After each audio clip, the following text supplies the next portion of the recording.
Hello, if you want to watch exclusive lemon content on What If Naruto, then go to my Boosty. The first link in the description here contains such hot stories for adults, such as What If Naruto was a daddy for Sarada, or Kushina and Mikoto vulgar Naruto mommies. Follow the link and enjoy. I'm waiting for you. Biju, the most powerful creatures in existence. With a swing of its 9 tails, it could topple cities, demolish mountains, and create raging tsunamis. 9 years ago, the Kyuubi had attacked the village, killing many a shinobi. The village's leader, the Yondaime Hokage, Minato Namikaze, and his wife, Kushina Uzumaki, had just had their only child, Naruto Uzumaki, delivered to them on that fateful day, 9 years ago. As the Kyuubi descended upon the village, Minato Namikaze was rushing to create a plan to defeat it. Unfortunately, he could only find one solution.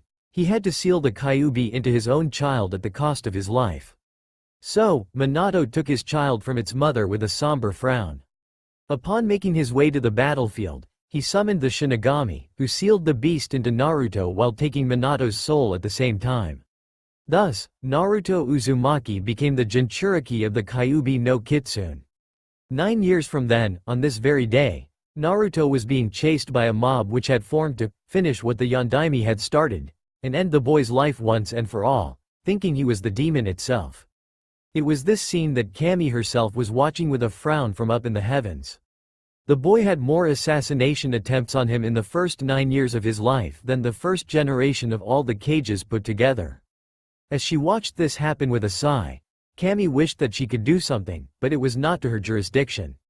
She had to receive permission from the only deity higher than herself. Opposite to what many people thought, Kami was actually not the highest deity in existence. There was only one above her, and he was the one who had created time, space, and even life itself.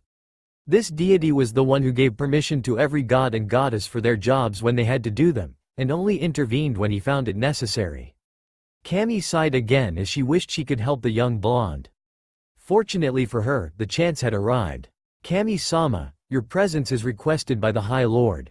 A meek voice spoke. She turned to see one of the High Lord's angel messengers facing her.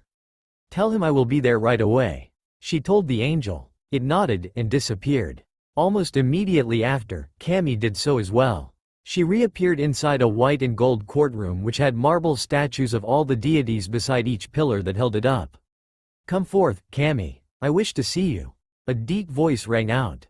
Kami walked through a pair of massive doors, and entered a room where only one individual sat on a throne of pure matter. This was the High Lord, the only deity above herself. "Yes, High Lord?" she questioned. "First of all, Kami-chan, I told you to stop calling me High Lord. Just calling me Jinso or Jinso-kun will do." The individual spoke with an annoyed sigh. He knew that Kami did this just to annoy him. Jinso had hair the color of dark chocolate and blue-green-gray eyes that seemed as though they were endless. Whenever he got angry, Jinso's eyes turned a mix of blood red and amber.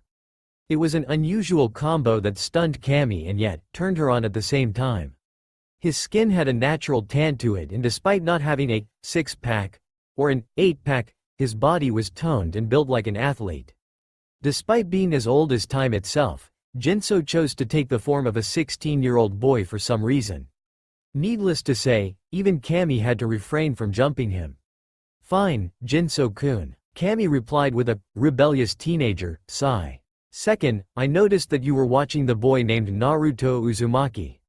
"I was, sir. I just cannot believe how much pain and anguish that boy has gone through, and would do anything to make it better for him," she said. Jinso nodded. "That is exactly why I have called you here. For the first time in a million years, I am going to show myself to the planet once more." "But sir, didn't you say you would only intervene if you saw fit?" Kami asked with an audible gasp. Jinso nodded again. "And I see a big reason to intervene. This boy's suffering has gone on too long.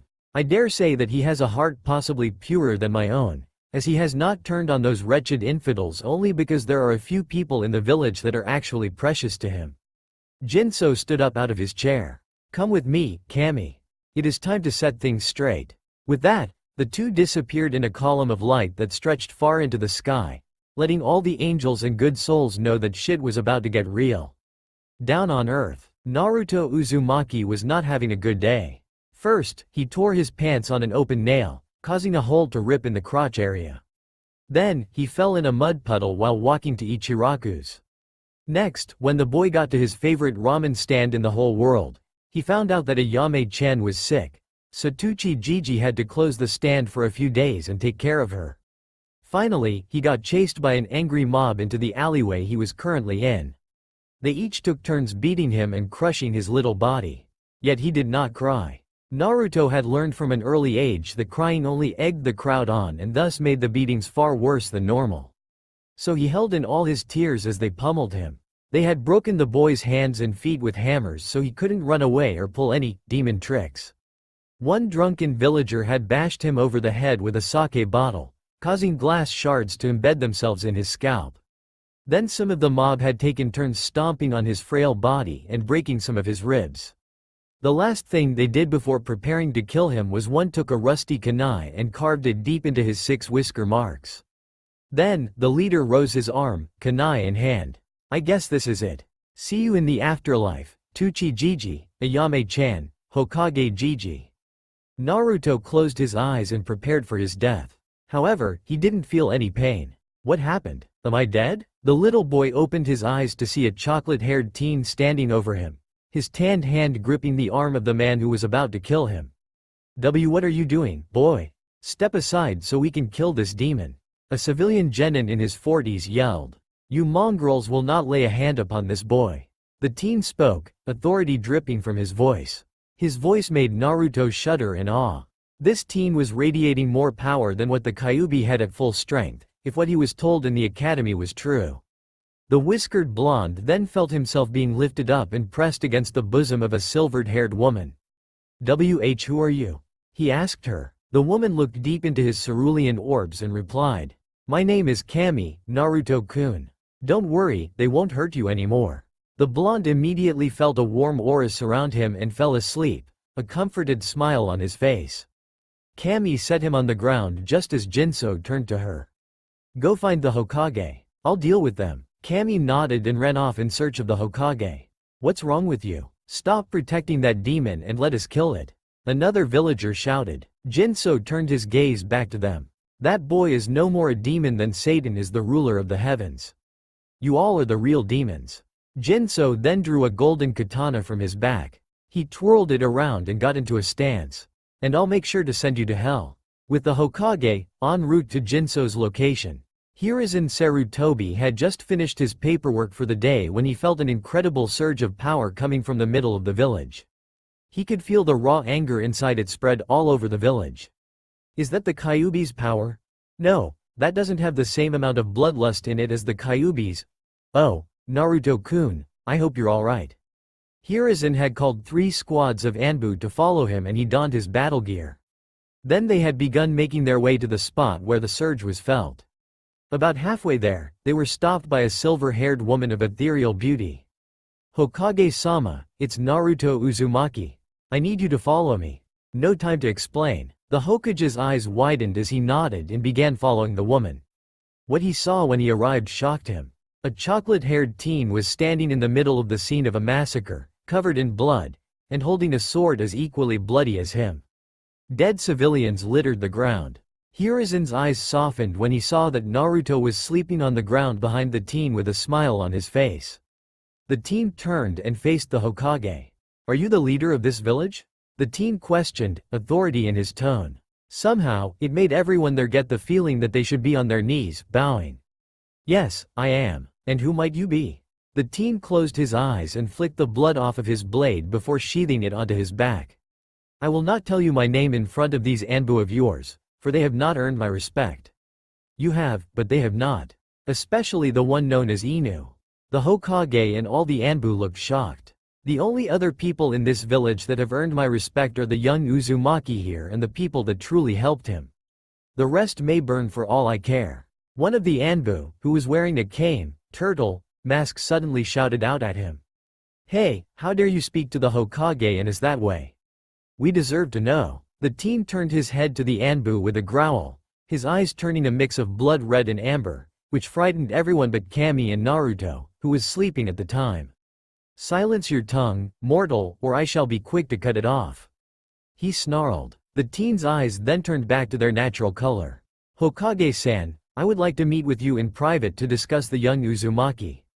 The Hokage nodded, and told the Anbu to back off. Kami grabbed Naruto and the four went to the Hokage tower. Hokage's office. Now, what would you like to discuss? I still cannot tell you my name. Jinso suddenly replied. But why not? We are in private right now. Hiruzen looked confused. Jinso got up and walked over to a corner. Danzo-san, I know you are listening. And I would just like to say, your end will be soon, along with that of Roots.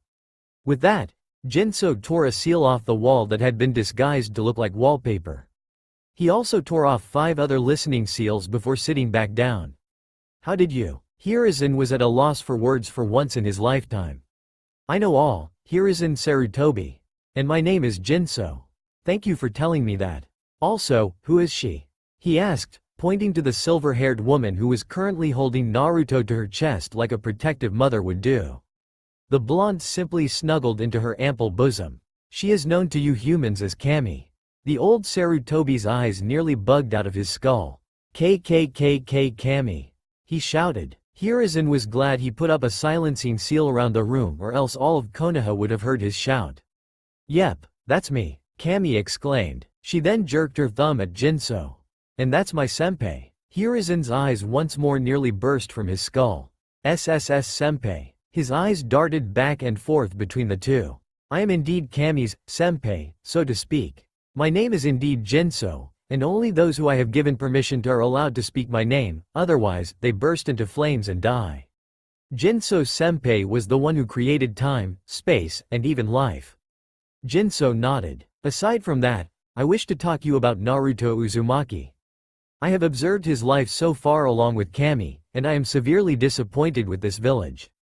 This boy has endured more pain in his life than all the tortured souls in hell combined. Thus, he has my respect and admiration. Not to be rude, Jinso-sama, but why are you telling me this? Jinso seemed to smirk for a moment. I am telling you this because I wish to give the boy a gift. A gift? Jinso nodded. Not just any gift. I am going to give him what you humans call a keke genkai, among other things. A bloodline. Along with that, I will give the boy some other things to help him in his life. But with this, I ask a favor of you. Hiruzen made a mental note to double up on his meds. A god was asking him to do a favor for him. I wish for you to shape up this village. You have been letting the civilian council gain too much sway in the village. In fact, if it were not for the boy having precious people in this village, I would have rained brimstone and fire upon it after only a month. Grow a backbone, Hiruzen Sarutobi. This village is a fucking military dictatorship. It is not a democracy. You make the rules and the villagers follow them. Now shape up and fix this disgrace to the shinobi name that you call a village. Jinso roared, pounding his fist on the desk and breaking it into splinters. Unfortunately, this woke Naruto up. Where am I? Am I dead? Naruto asked as he groggily stared at the ceiling. You're not dead, Naruto-kun. You're very much alive, came the voice of the silver-haired woman he met before. He looked up and saw her beautiful smiling face. Suddenly, the little boy's eyes grew very big. You're Kami, he exclaimed as he jumped out of her arms.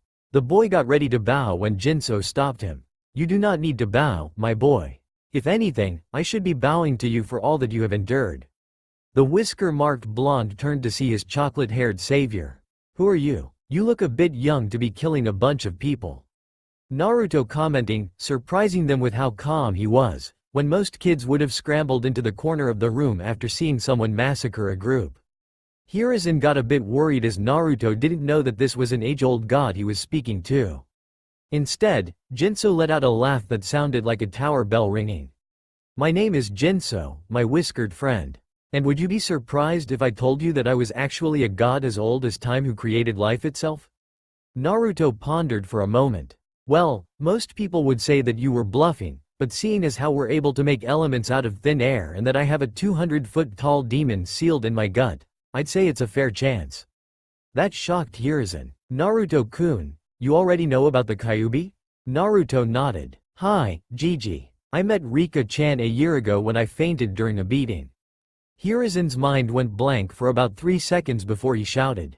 It's a she. Jinso then laughed again. Of course the Kyuubi is a she. Why are humans so east when it comes to beings of great power and always thinking that said beings must be male for some reason? He replied, but other than that, Hokage-san, fix your village or else there will be hell to pay. The Hokage nodded, getting the hidden message. Jinso turned to Naruto. Naruto-kun, I wish for you to come with me for a moment. I have a few gifts for you. Naruto started bouncing up and down. Despite being very mature for a 9-year-old, he, like every kid, got excited at the mention of presents. Gifts? Really? Jinso nodded. The brown-haired teen turned to Hiruzen. I will be back with him in 30 minutes. Please call one of your, what is it called? Council meetings, as there is a topic I wish to discuss. Hiruzen nodded. I will do that. The elderly Sarutobi got on one knee to speak to Naruto. I want you to have fun with Jinso, alright, Naruto-kun?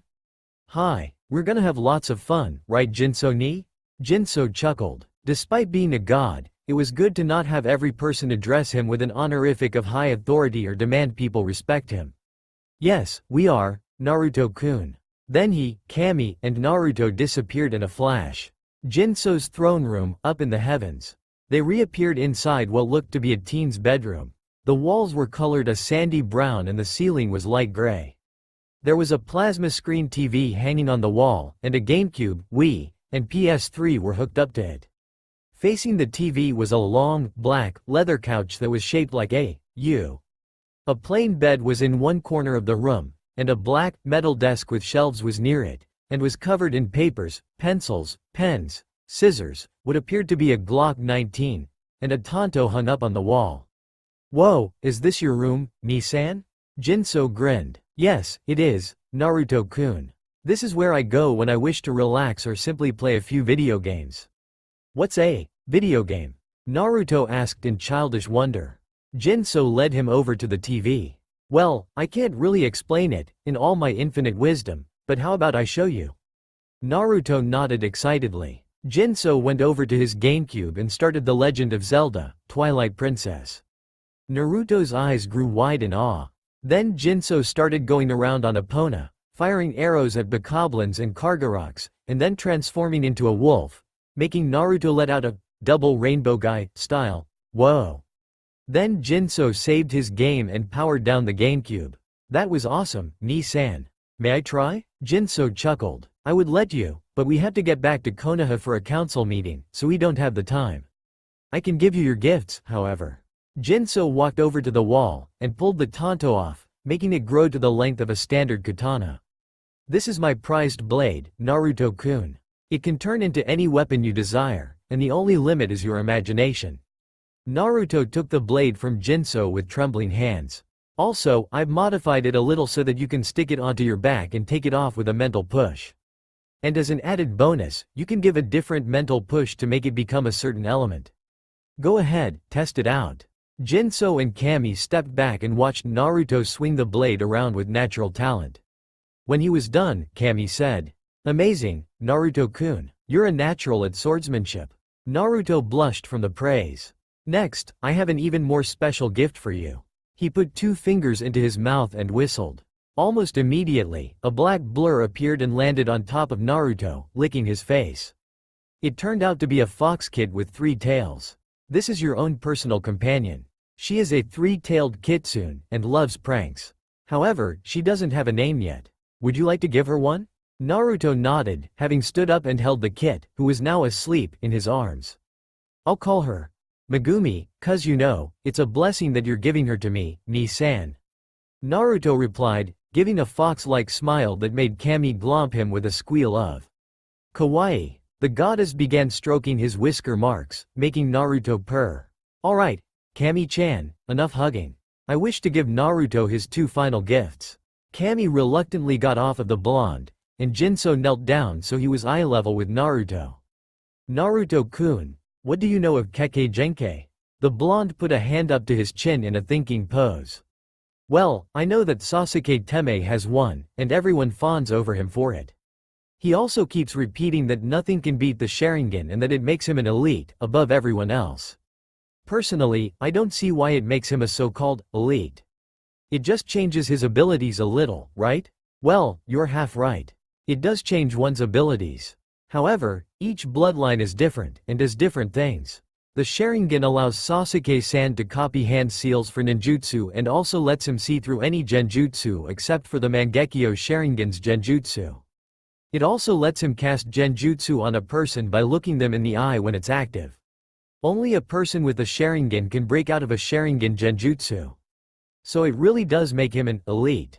Not exactly. See, bloodlines tend to make people like Sasuke a bit arrogant. That just means they'll be a bit overconfident sometimes in battle. However, Sasuke's case is different. He was actually a nice kid before his family was massacred.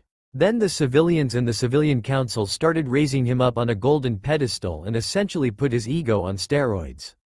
Now he probably thinks he can win any fight and that everyone will do what says just because he's an Uchiha. Jinso turned away from Naruto. Now, Naruto-kun, if, hypothetically speaking, I were to give you a bloodline, would you become arrogant with it? Naruto shook his head in a frenzied no. No way, Ni-san. I know I can't win every battle, despite having Rika-chan's Yuki in me, and even then if I were to have a bloodline. I just gotta train harder if I do lose. Jinso gave a satisfied nod. Well, good, Naruto-kun, because that's exactly what I'm going to do. I'm going to give you a bloodline of your own. Now remember, don't become arrogant with it. Naruto nodded. Okay, Ni-san, but what does it do? Well, Naruto-kun, your bloodline would essentially allow you to manipulate shadows themselves. Like the lazy pineapple-haired people? Jinso laughed. Sort of. See, the Naras manipulate shadows with their own chakra. However, this bloodline will essentially put a bit of shadow energy into your own DNA, causing you to be able to move them around without chakra. You will just have to sense the shadows all around you, and focus on linking your energy with their own. It's a one-time thing, so once you've successfully connected with one shadow, you'll be able to connect any and all the shadows around you at any time. Sugoi! Naruto yelled. Now, then, this will hurt a little bit, but it'll be over quickly.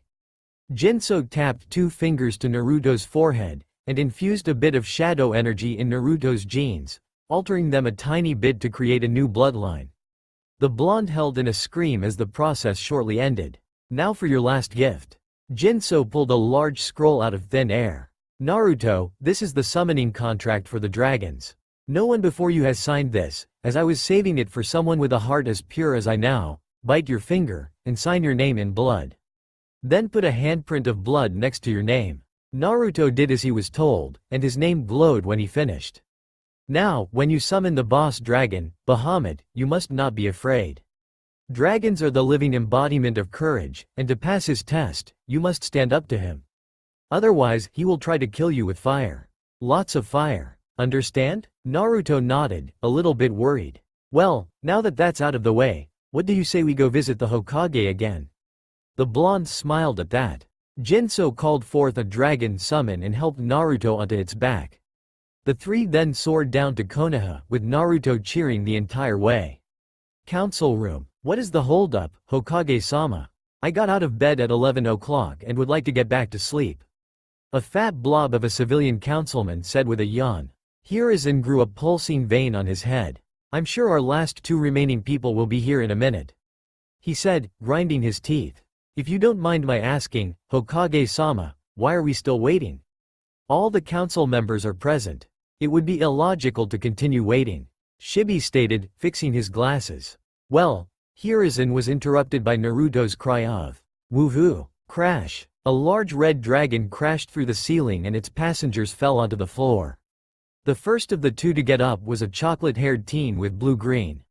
Akira, I told you to land on the roof, not go through the roof. Jinso's voice said. The dragon merely replied, sorry about that. The gaki over there kept tugging at my ear, and I lost my balance. With that, the dragon known as Akira reverse summoned itself. Well, it seems as if our 2 guests have arrived after all. Did you have fun, Naruto-kun? The council members looked to see Naruto standing beside a chocolate-haired teen with blue-green-gray eyes. Considering I got to ride a dragon and crash it through a building, what do you think, Gigi? Naruto asked with a, you're damn right I did, look. You better have had fun, cuz I'm probably gonna get yelled for destroying the roof of this building. Jinso berated. He then looked to see the entire council, both civilian and shinobi, staring at him. The brunette simply decided to pull a Kakashi. "Yo," he said, putting his hand up lazily with two fingers forming a V, and even forming a weird eye smile with both eyes. The result? All the civilian and shinobi council members' face faulted except for Hiruzen. "Yo, you destroy the roof of this building, and all you can say is yo." A pink-haired banshee in need of anger management classes shrieked. Naruto had to cover Megumi's ears to protect the kid from permanent brain damage. Jinso grabbed the hilt of his sword, and barely drew it out of its sheath. A flash of light signaled that he had moved it, as well as the chink of the hilt connecting with the sheath. He pointed above the civilian council members. "Please read that message on the wall, as it states my only rule." All the council members looked up to see 4 words sliced into the wall with perfect calligraphy. "Don't fuck with me, got it?" he asked, making his voice sound a bit more demonic. "Now, Jay-san, I believe you had something you wish to discuss." Hiruzen drew their attention back to the meeting. Jinso nodded. "You're damn right I do," he replied, shocking everyone. "I have seen the 9 years of this boy's life, and it infuriated me that most of this village would stoop so low as to harm a child. He has had more assassination attempts in the first 9 years of his life than most of the numerous cages ever had in all their careers combined. I have had enough of you people. From now on, this child is under my protection. If anyone tries to harm him..." Jinso snapped his fingers and a training dummy appeared. He grasped the handle of his katana and another flash of light signified that he had moved it. Upon the click of hilt meeting sheath, the training dummy exploded in a shower of weighted sand. Get the picture? Most of them were shocked. They had barely seen the teen move, and yet, he perfectly performed an Iaido strike twice in a row. However, one moronic blob of a civilian councillor decided to pipe up. "How dare you threaten the council? We could have you executed publicly." Jinso then began laughing wildly, almost as if mocking him. "The only way that could happen is if I lived in this village. This place is not my home, you moronic pile of horseshit." The god replied, "And if you pathetic little weaklings on the civilian council ever threaten me, Naruto-kun, or this woman over here." Jinso let out a blast of ki so great that most of the civilian council pissed and shit their pants, and then fainted. The ones who didn't were the ones who had retired from the shinobi business, and somehow, the only ones on the civilian side of the council left standing were all people who liked Naruto and helped him. The shinobi council members were having a hard time breathing, as it felt like the air was being stolen from their lungs. Even Hiruzen, the kami no shinobi, was feeling lightheaded. Jinso then stopped the flow of ki, and turned to the shinobi council. "Sorry about that. All the morons in the civilian council just really annoyed me." Most of them were shocked once more. He could produce that much ki when he was merely annoyed.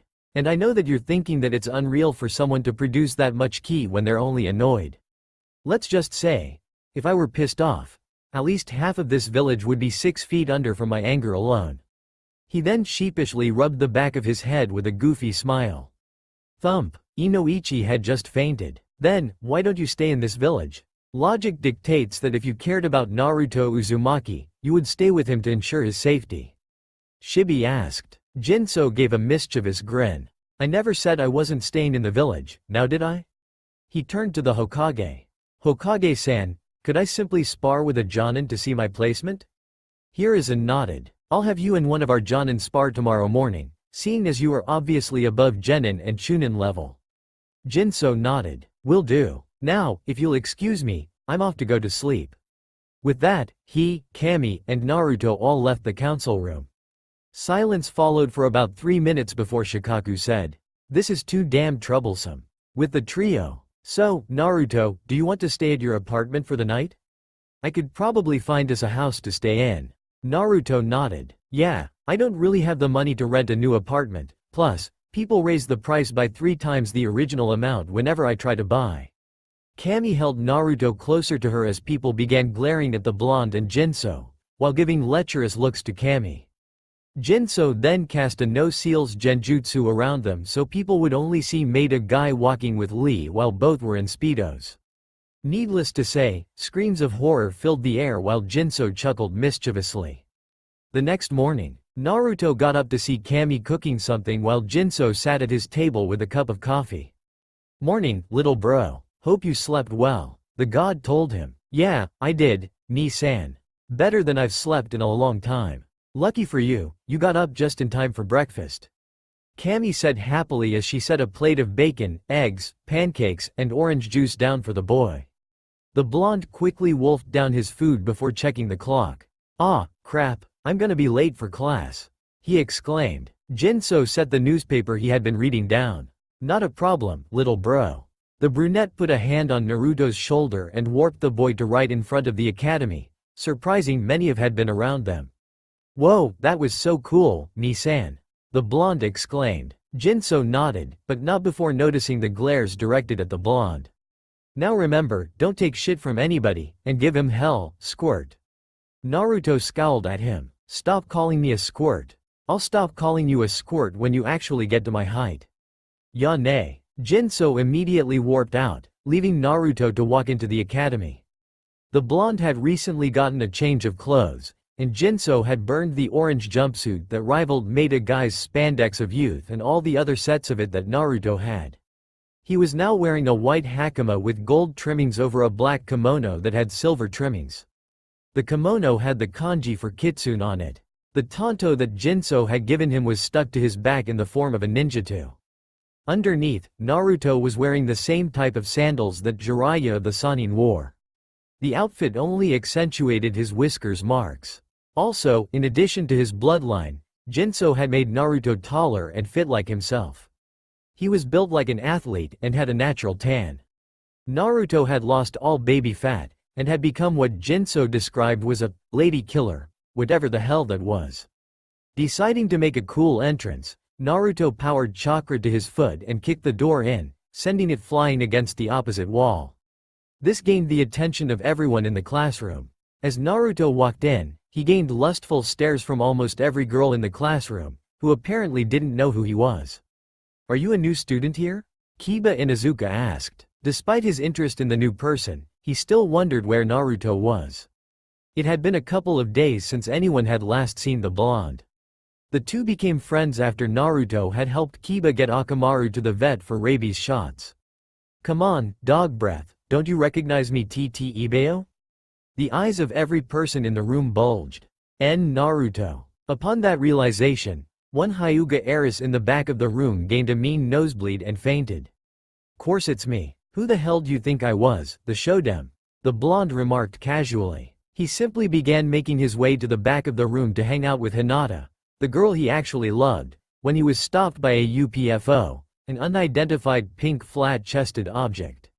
"Naruto Baka, stop trying to show up, Sasuke-kun," the pink-haired bi-air girl known as Sakura Haruno shrieked. She then raised her fist and tried to punch the blonde. Thump! Her fist was caught directly in the blonde's palm while his sword was at her neck. "Yo, Hinata-chan, what's up?" he asked happily. "Nothing much, Naruto-kun," the Hyuga heiress stuttered. "Naruto-kun probably noticed that I'm stuttering, and now he must think I'm weak." The girl suddenly began to think. Her father had been strict in her training, but on the inside, he wished he would be able to show her kindness. However, the Hyuga elders said that if she remained weak, they would give her the caged bird seal and put her in the branch family. Hinata was so deep in her thoughts that she hadn't noticed Naruto putting his face closer to hers. "You know, Hinata-chan." That broke her out of her thoughts to see his face right in front of hers. "That blush of yours makes you look so damn adorable." That made the girl let out an eep and tried to hide inside her coat. "Naruto-kun said I was adorable. Eep. Now I just gotta kidnap him, take him away, and then." Hinata's thoughts began trailing down a different path as blood dripped from her nose. Naruto was busy watching Hinata, and didn't notice Sasuke come up to him. "Hey, Naruto, where'd you get the sword?" Sasuke asked in actual interest as he sat down beside the blonde. You see, he used to be a douche. But then Jinso suddenly appeared and showed him just what would happen if he went down the path of an Avenger. That changed Sasuke. "It was a gift from my Ni-san. You like it?" "Yeah, it looks pretty cool." They were both interrupted by a shriek from Sakura. "Naruto Baka, stop trying to be cool. Everyone knows that you're just a worthless orphan who's unworthy of being loved and has no family. Your mother was probably a street whore who got pregnant off your dad and died from an STD while you left and never came back." Everyone stopped what they were doing and stared at Naruto, who seemed calm. Too calm. Sasuke facepalmed. Why did Kami have to curse him with these horrid fangirls? The Uchiha looked to his right to see Naruto with a blank expression. Shit, he must be really mad to not show any emotion. Must refrain from killing. Must refrain from carving her guts out and selling them to a butcher shop. The blonde raged inside his head. Naruto-kun, I say screw the rules and just kill the girl now. Rika told him from his mindscape. He was about to do it when Jinso's voice appeared in his head. Hey, little bro, guess what? They decided that even though I'm way above Jonin level, I'm a chunin and just need experience to be promoted. I'm also teaching your class with Iruka. Isn't that sweet? Kind of in a tough situation, Ni-san. I'm trying not to kill Sakura Horino, cuz she said my Ka-san was probably a street whore and that I'm just a bastard child. Hang on, kid, I'm about to enter in 3, 2, 1. A brown blur somersaulted in through the window and landed on top of the teacher's desk right as Iruka walked in, nearly giving the scarred chunin a heart attack. Listen up, brats. My name is Keiji Uzumaki, also known as the brother of Naruto Uzumaki. You are to refer to me as Keiji-sensei or Uzumaki-sensei. Now, I only got 3 rules, so pay attention. First rule, I will curse all I want, and I don't give a damn who says otherwise. Rule 2, any disobedience will be dealt with immediately and with more than a slap on the wrist. And Rule 3, if anyone harasses my bro, there will be punishment. Better whip out your notebooks, kiddies. School's now in session, Jinso shouted. Iruka had recovered from his pseudo-heart attack, and turned to the class. Well, it seems the introductions are over. Now then, Iruka was interrupted by a shriek from Sakura. You threatened my mother yesterday. She yelled, pointing at Jinso. She annoyed me, I responded. End of story. Now pay attention to Iruka-sensei. He replied with a twitching eyebrow. Iruka coughed. Thank you, Keiji-sensei. Now then, before we start, are there any questions for Keiji-sensei? Choji Akamichi raised his hand. Yeah, how are you a teacher? You don't look old enough to be one. The boy asked. Jinso nodded. Good question. Technically, you don't have to just be a certain age to be a teacher. You really just have to be a chunin. Shikamaru Nara raised his hand. You, pineapple head. As a follow-up to Choji's question, how are you a chunin? Jinso chuckled. This is how. Jinso faced the wall, and grasped the handle of his sword. Everyone immediately focused on him. A flash of light signaled movement, and before they knew it, they already heard the click of Jinso resheathing his sword. Parts of the wall fell off to reveal a short sentence. Field promotion, bitch. Jinso turned back to the class. That answer your question? Shikamaru just put his head on the desk, mumbling about troublesome blondes and their crazy brothers. Now then, if there are no more questions, let's begin the lesson. Jinso said with a crazy smile. It was now the day of team placements. Throughout the 3 years of the academy that had passed, the students had been taught a number of things and faced entirely new experiences. Of course that always came with some trouble and different events.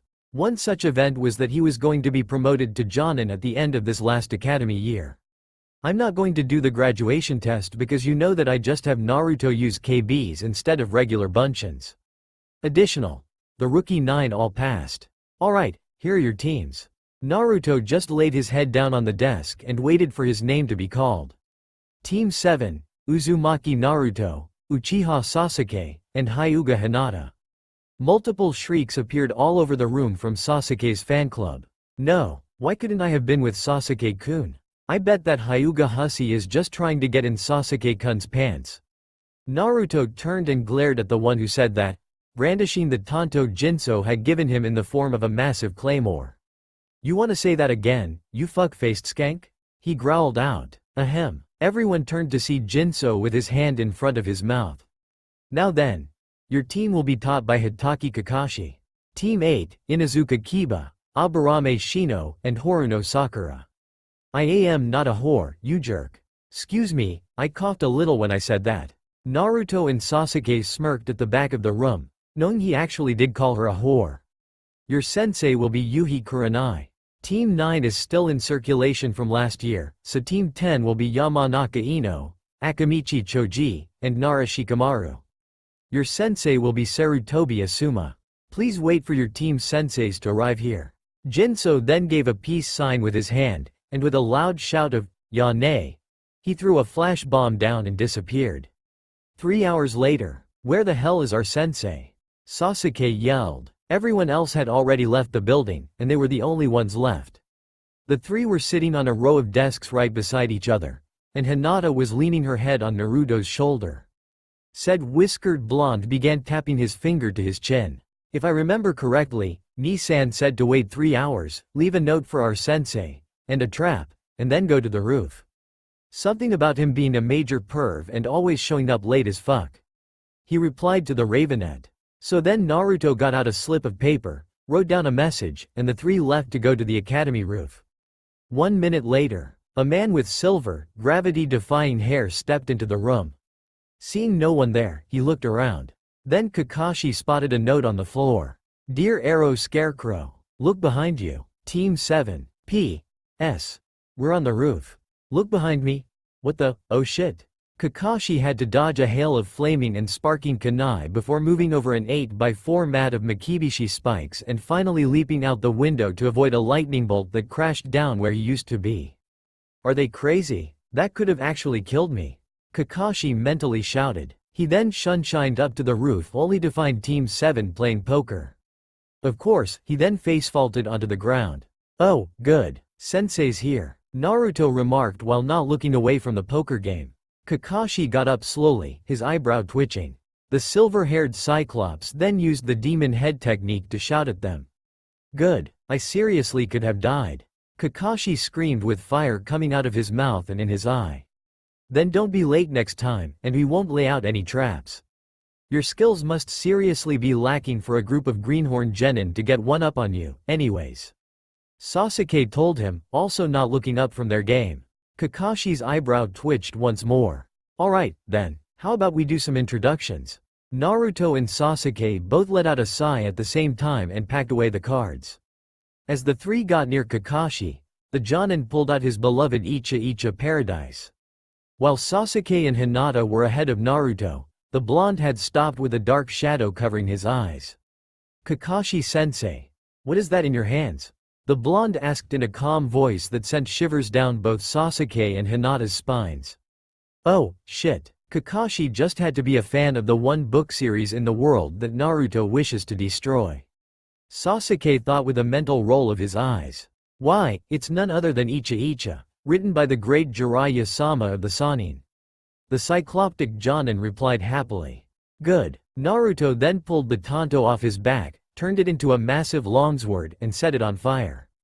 "'Cause I'm gonna destroy every last one of those books," the blonde shouted, death in his eyes as he raced toward the accursed waste of paper. "Holy shit. Duck and cover, Hinata," Sasuke yelled as he and the Hyuga heiress both jumped far away from the blonde streak of death. Kakashi looked a boy who had just been caught by his mom sneaking out at night, only, his mother was a crazy-ass blonde with a massive flaming sword that wanted to destroy his book. Naruto managed to get close and slice Kakashi's book into pieces, only to find out that it had been replaced with a log. Said Jonin was hiding with Sasuke and Hinata. "Sensei, if you value your life and your manhood, you will never take that book out near Naruto again," Sasuke warned him. The Ravenet then got up and shouted out to Naruto. "It's all right. He promised to never take the book out near you again, all right?" Naruto nodded and put away his sword. The four then joined together by the side of the roof. "All right, let's do some introductions. Smut Killer, you're first," Kakashi said, pointing meekly at Naruto. "My name is Uzumaki Naruto. I like Hina-chan, Oni-san, Ramen, Ayame-chan, Anko-chan, Pocky, Dango, watching clouds. My dislikes are rapists, perverts," Naruto said, looking pointedly at Kakashi.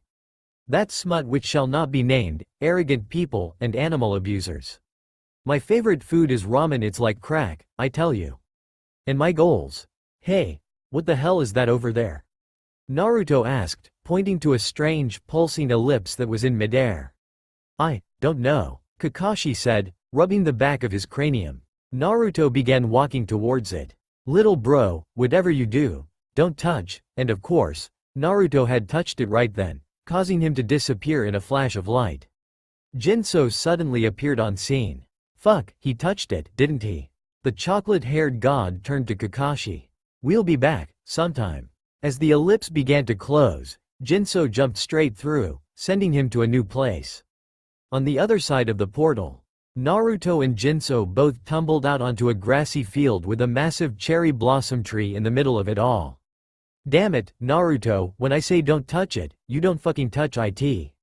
Jinso yelled. Naruto got up with a sigh. Sorry, you know me, I'm very curious. Jinso nodded. Yeah, I do. Both of them then looked around. So where the hell are we, Oni-san?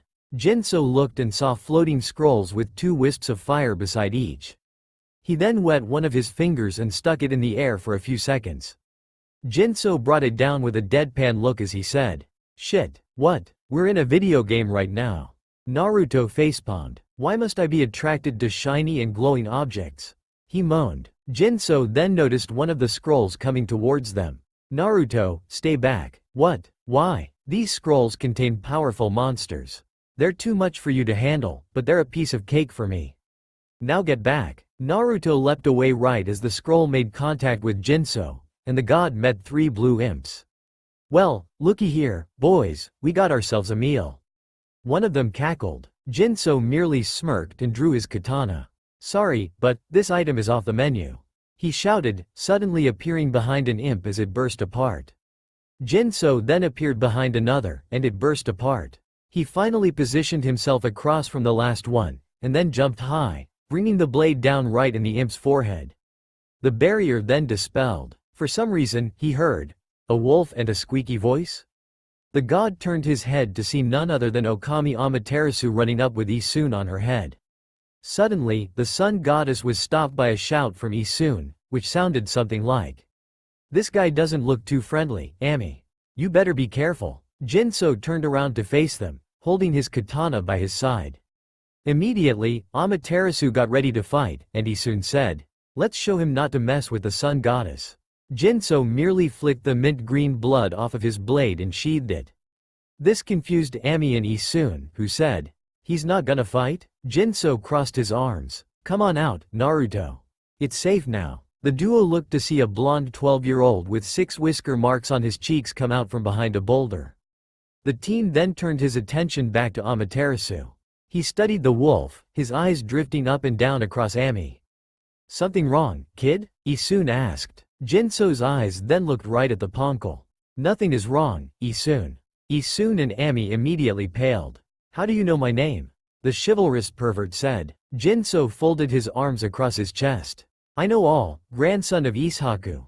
Like that the brilliantly white wolf you are standing on is the goddess Amaterasu, and how you are on a quest to gather the 13 brush god techniques.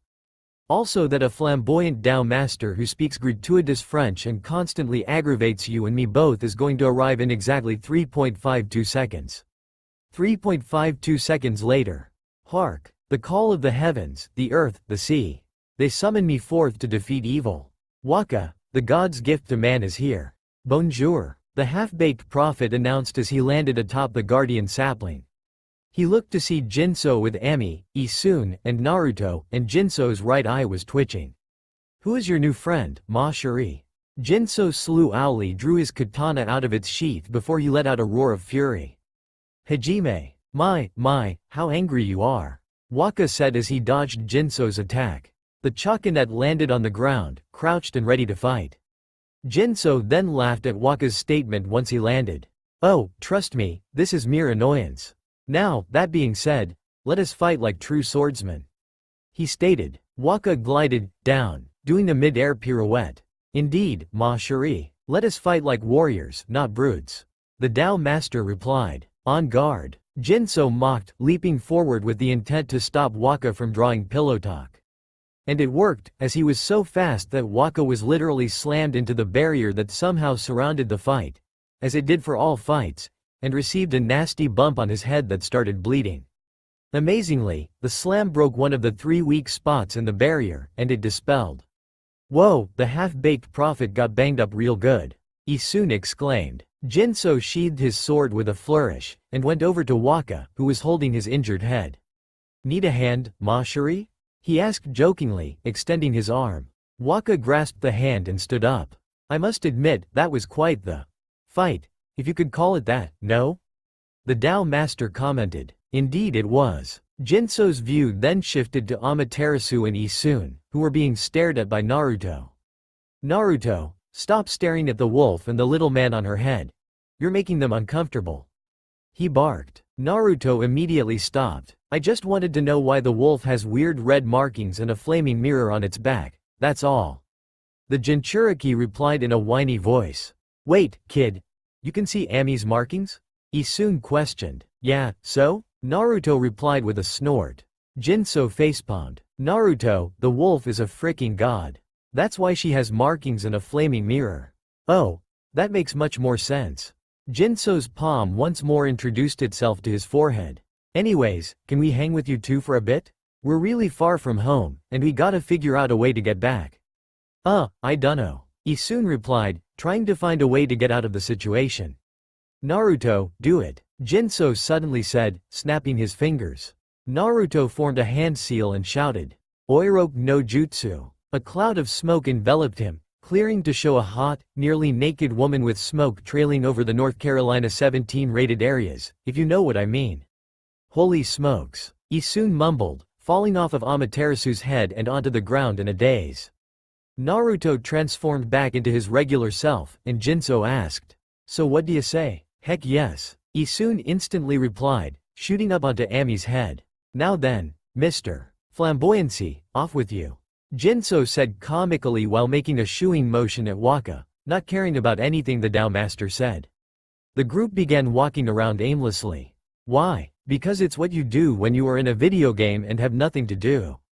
So if the wolf's a god, then shouldn't you two be bringing down divine justice or something? Naruto asked out of nowhere. Amaterasu and Isun suddenly stopped in place. Well, you gonna answer me or what? Naruto then questioned, getting annoyed by their silence. Jinso placed a hand on Naruto's shoulder and squeezed it tightly. Looks like we still have to work on your patience when we get home. The Chakunet told him. Jinso then turned to the duo. Even though my friend here is a bit impetuous in his questioning, he does have a point. If you're a god, shouldn't you be doing a certain job? He asked them. Amaterasu looked at Isun, and then at them. Follow me, the wolf said for the first time, surprising everyone but Isun. Amaterasu led them to Hana Valley, where they sat down underneath a tree. What would you like to know? She asked Jinso and Naruto.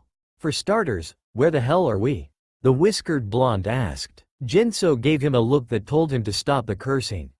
You two are in a place known as Nippon, 1, the land of mortals. You met us in Shinshu Field. Isun answered. Okay, then. Another question. What are you the god of? Naruto then asked Amaterasu. First of all, I am not a god. I am a goddess, young man. I am Okami Amaterasu, goddess of the sun. Alright, and who are you? The blonde then asked of Isun. I'm Isun, the wandering artist, and the 7th celestial envoy of the brush gods. Brush gods? This time Jinso answered him. The brush gods are the 13 gods of the zodiac. Each god has rule over a specific part of nature, and many tales and myths involve them. The brush gods were originally one god, but that one god died, and its power was separated into 13 different entities. Each brush god can grant their powers to anyone they find worthy of using them, with the powers ranging from controlling the elements to the very heavens themselves. Jinso replied. Amaterasu narrowed her eyes at this. How is it that you know so much about the deities of these lands if you claim to originate from elsewhere? She asked. I would rather not say for fear of you not believing me at all. Jinso told them with a sigh. Oh, come on, I'm a living being as tall as your thumb that is sitting on top of a wolf that is a goddess. You honestly think I won't even consider whether or not what you would say is true? The Ponkel asked with a laugh. You sure you want to tell them, Nisan? Naruto asked him. Jinso nodded. They told us about themselves, it's only fair we do the same. He said, standing up from his spot. My name is Jinso. What I'm about to tell you sounds like it would be out of a fairy tale. I come from a different universe in of itself, and in that universe I am the highest deity in existence. I rule over all heaven and earth there, and I have almost never interfered in the world's affairs. I would only do so if it was to be needed, which was almost never. However, I did so 3 years back, in order to help out my friend here. Jinso gestured to Naruto to tell his story. You see, I am what is known as a Jinchuriki, which means, power of human sacrifice, a sick title given to people who hold and or held demons inside of them. The land I come from is known as the Elemental Nations. It is composed of many provinces that are named after elements themselves. The 5 major villages of the nations are Konohagakure, Iwagakure, Kumogakure, Sanagakure, and Kirigakure, and each village has 1 or 2 resident Jinchuriki of the total 9. There is also a village called Takigakure which has 1 Jinchuriki. Back when the hidden villages were not founded, a man named the Rikudo Sennin, sage of 6 paths, became the first Jinchuriki of the Jubi, the 10-tailed demon, by sealing it into himself. The Jubi was the first of the Biju, multi-tailed demons who roamed the lands. On his deathbed, the Rikudo Sennin used the last of his energy to split the Jubi's energy into 9 different beings, all having multiple tails. The beings were known as the Biju, tailed beasts, and were labeled the Ichibi, 1 tail, Nibi, 2 tails, Sanbi, 3 tails, Yanbi, 4 tails, Gobi, 5 tails, Rokubi, 6 tails, Nanabi, 7 tails, Hachibi, 8 tails, and Kyubi, 9 tails. The number of tails of Biju had meant how strong it was in a sort of ranking system. Ichibi was the weakest, and Kyubi was the strongest. The Biju have had multiple vessels in the past, as means to be controlled for war. Jinchuriki are not well liked in most of the villages, with the only major exceptions being Kumo, Kiri, and Taki. On the day I was born, the Kyubi, which was the strongest of the Biju, attacked my home, Konoha, under the control of a madman who hypnotized it for revenge.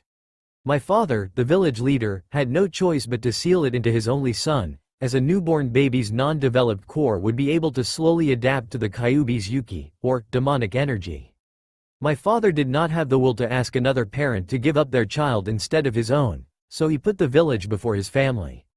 His dying wish was for me to be seen as a hero for keeping the Kyubi at bay. But he was too naive to realize that Konoha was full of bigots and morons. For 9 years, I suffered abuse and isolation at the hands of most of the entire village. People beat me, they overpriced me for rotten food and useless tools, they kept their children away from me at all costs, and they called for my death multiple times. The blonde said, clenching his fists in anger. Isun was shocked beyond all words, and Amaterasu had tears streaming down her face. I barely had any friends until I was 6, when the owners of a ramen stand found me half dead in the snow and took me in to heal me. They were the first people besides the village's leader, some of the civilians, and some of the Anbu, an elite squad of shinobi who protect the village's leader, to care for me and be nice to me without any intention of harming me. When I was 7, I met the love of my life in the park. She was being bullied by 3 other kids for always being shy around other people. I ran right over and punched the shit out of them, telling them to leave her alone, or else. I instantly fell in love with her, and she felt the same way. The reason she was always so shy was because she came from a prestigious clan of people with the same special ability, and most of them had a stick shoved up their asses. Her father was always hard on her, calling her weak and making her fight her own sister, but apparently it was because he didn't want the elders of the clan to brand her with a horrible seal and put her in the branch family of the clan, who were essentially slaves in almost every sense of the word to the main branch. When I was 8, I met my friend Shino. He was from a clan that had a bond with special bugs that lived inside of them. His clan was always considered freaks like me for that, so we instantly became best friends. Then when I was 9, Jinso Nimi saved from what would have been my sure death at the hands of a mob. He stopped the final blow, and killed everyone in the mob. Then he gave me a bunch of gifts that really made my day. He also gave me a companion to be with me, and has been living with me ever since. Said companion began snuggling around in Naruto's kimono, and then poked her head out with a cute yip. A.N. Just imagine Chibaterasu from Okamiden, except with black fur, orange eyes, 3 tails, and no markings. Megumi hopped out of Naruto's kimono and landed on the ground, her 3 tails waving in the air behind her. Is that a kitsune? Isun asked warily. Yeah, why are you asking? Naruto replied, putting Megumi back inside his kimono. It's just, we had a run-in with a 9-tailed kitsune a few years back. She killed the Queen of Nippon and possessed a priestess body. Naruto's mind went blank for a few seconds. Nine-tailed. Kitsune. Rika-chan, was that you? The blonde asked his tenant. No way, Naruto-kun. I have never been here in my life, I swear. Rika replied, waving her hands in a no-wait motion. The duo looked over at Naruto, seeing a multitude of emotions crossing his face. Hey, kid, you alright? Isune asked. Naruto's eyes turned back to them. Yeah, I'm fine, he quickly replied, keeping his eyes away from them. Anyways, do you two have any more questions? Amaterasu then asked them. Just one. Why are you two down here if one of you is a god? Jinso questioned. I should explain. High above these lands, there is a place called the Celestial Plain.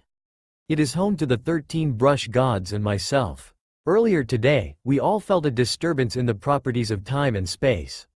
We were thinking of whom to send to investigate the disturbance, and I realized that I could visit all my old friends in Isune. So I volunteered. That is how we found you too. She explained. I see. That must be why my abilities are not working. Jinso muttered. What do you mean? Isune asked him. As you might know, there is no such thing as a perfect defense, correct? Seeing their nods, he continued. That means everything has a weakness, even gods. My abilities are all regulated by the space-time continuum. If there is a disturbance in it, I lose a few of my abilities. I can still teleport, levitate, etc., but I cannot open a wormhole if my abilities are messed up. If my abilities were not screwed up right now, I could have opened a portal that would have lead me and Naruto back home. But I can't, and the only way to get my abilities back is to find out what is causing the disturbance and stop it. Jinso finished. So all we gotta do is find out what's messing with stuff it shouldn't be. That'll be easy. There hasn't been any major signs of evil in the land for about 3 years. Isune replied. Suddenly, Jinso and Amaterasu both perked their heads up and looked around before turning to each other. You sensed that, right? Jinso asked her. Yes, there seems to be a fervent wave of evil energy coming from the north. Amaterasu said. Wait, there's something evil in Kamui? Isune asked. It feels so familiar, but I cannot quite place it.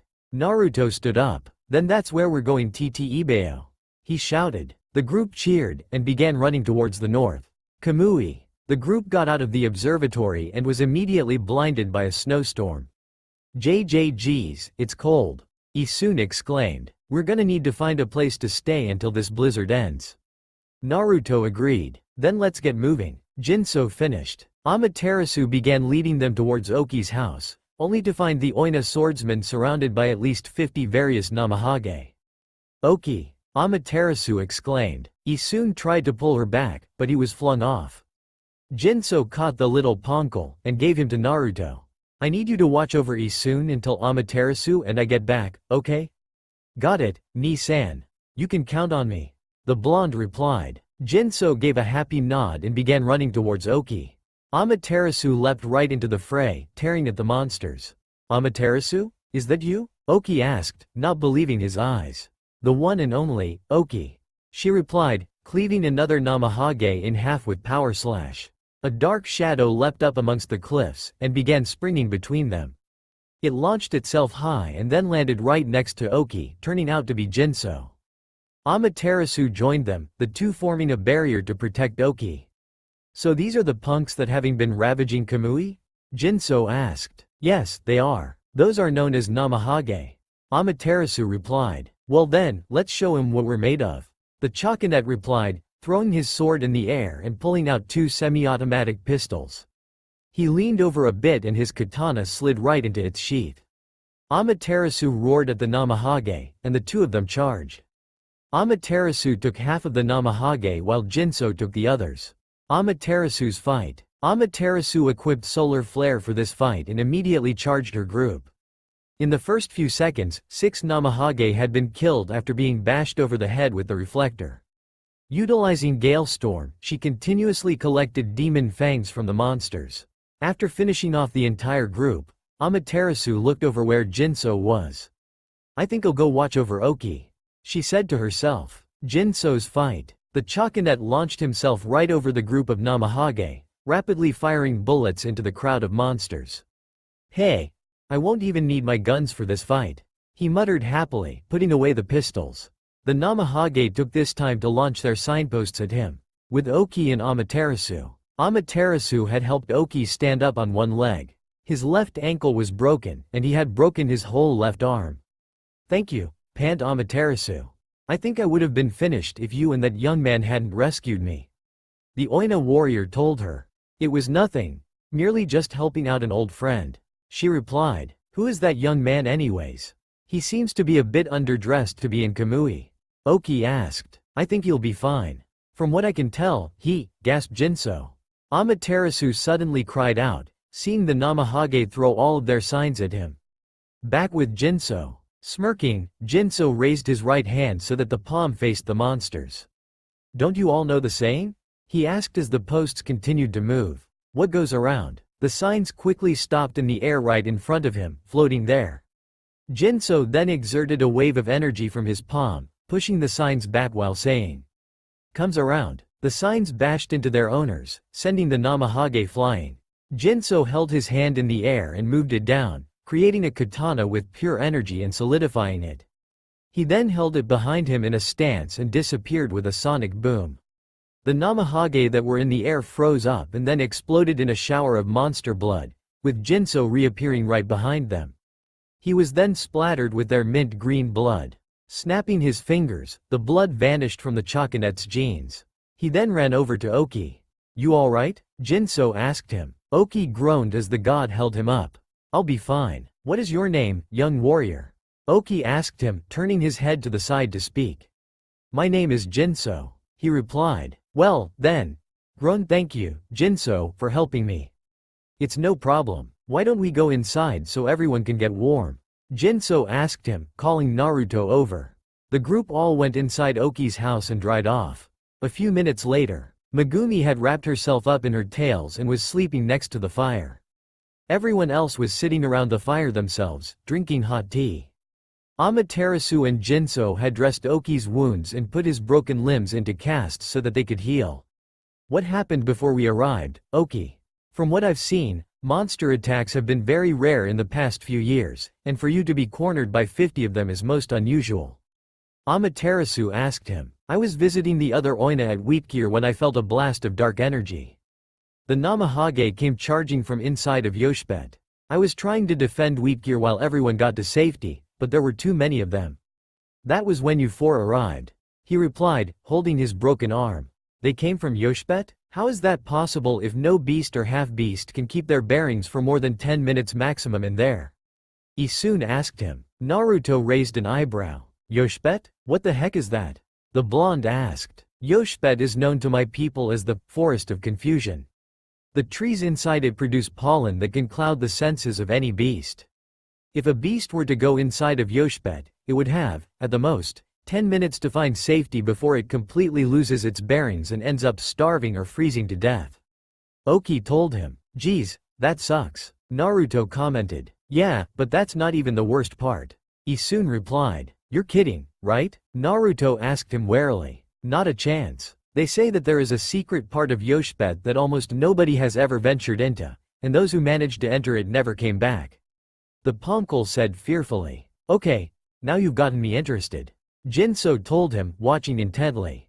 "A long time ago, when Nippon first began, there was a Ronin, one, who traveled the lands, documenting everything he came across.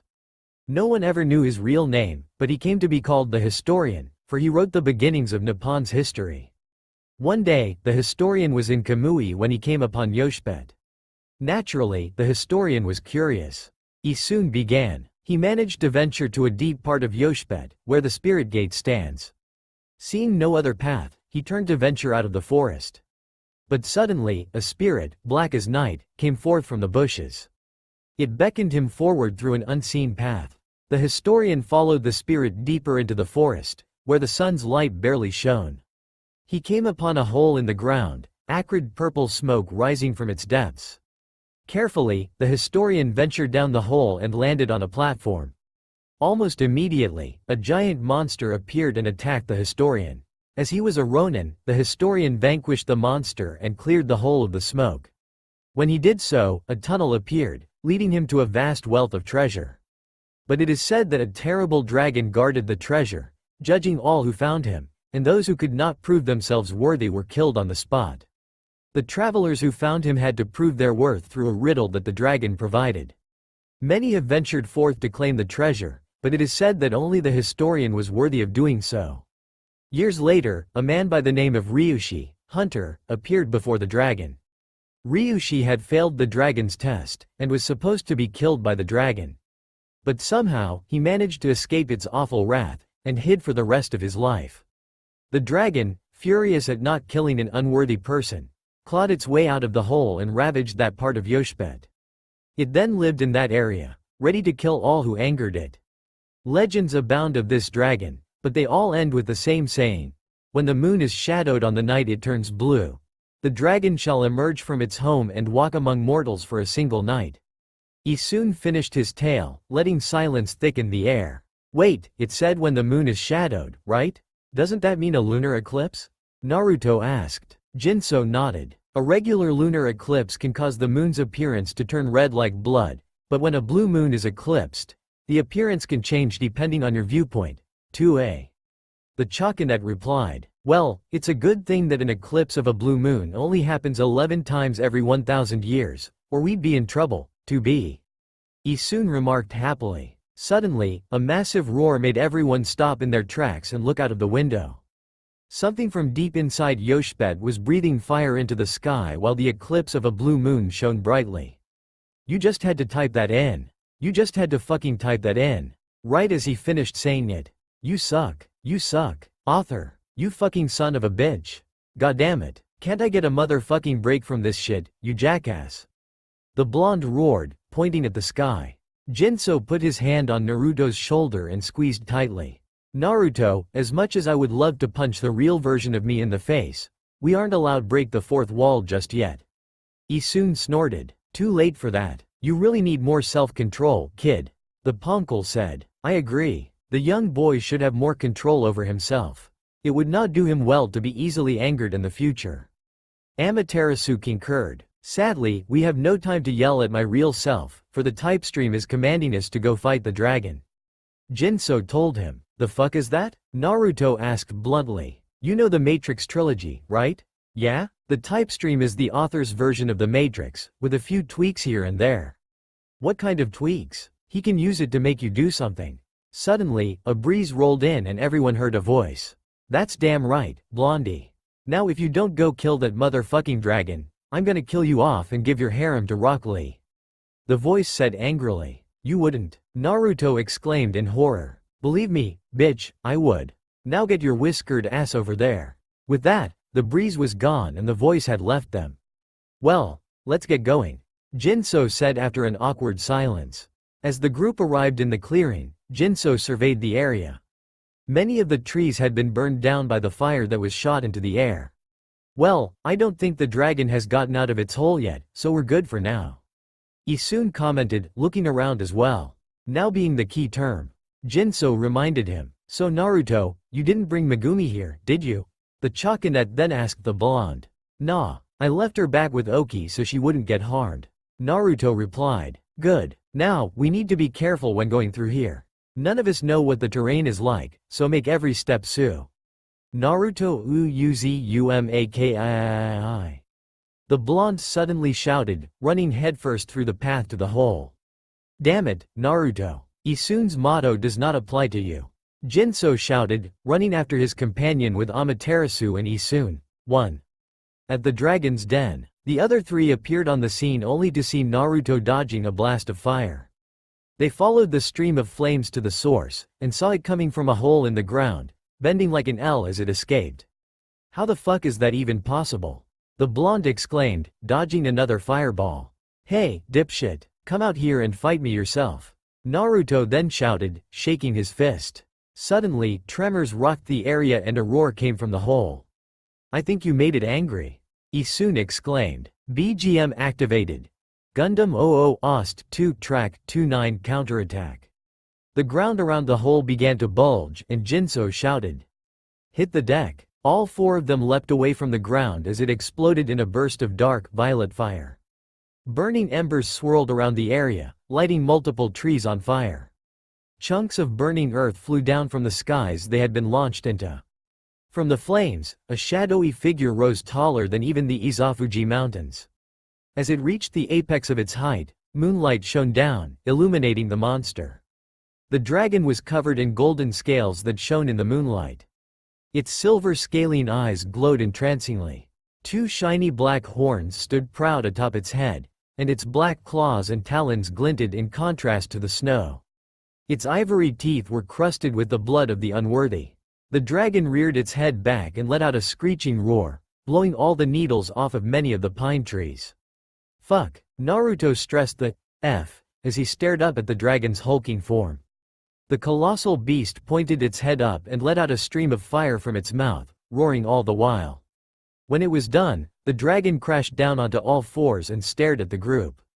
BGM deactivated. Who dares to awaken I, Ryugoteki, Grand Dragon, Protector of Eternal Knowledge, and Slayer of the Unworthy, from my slumber?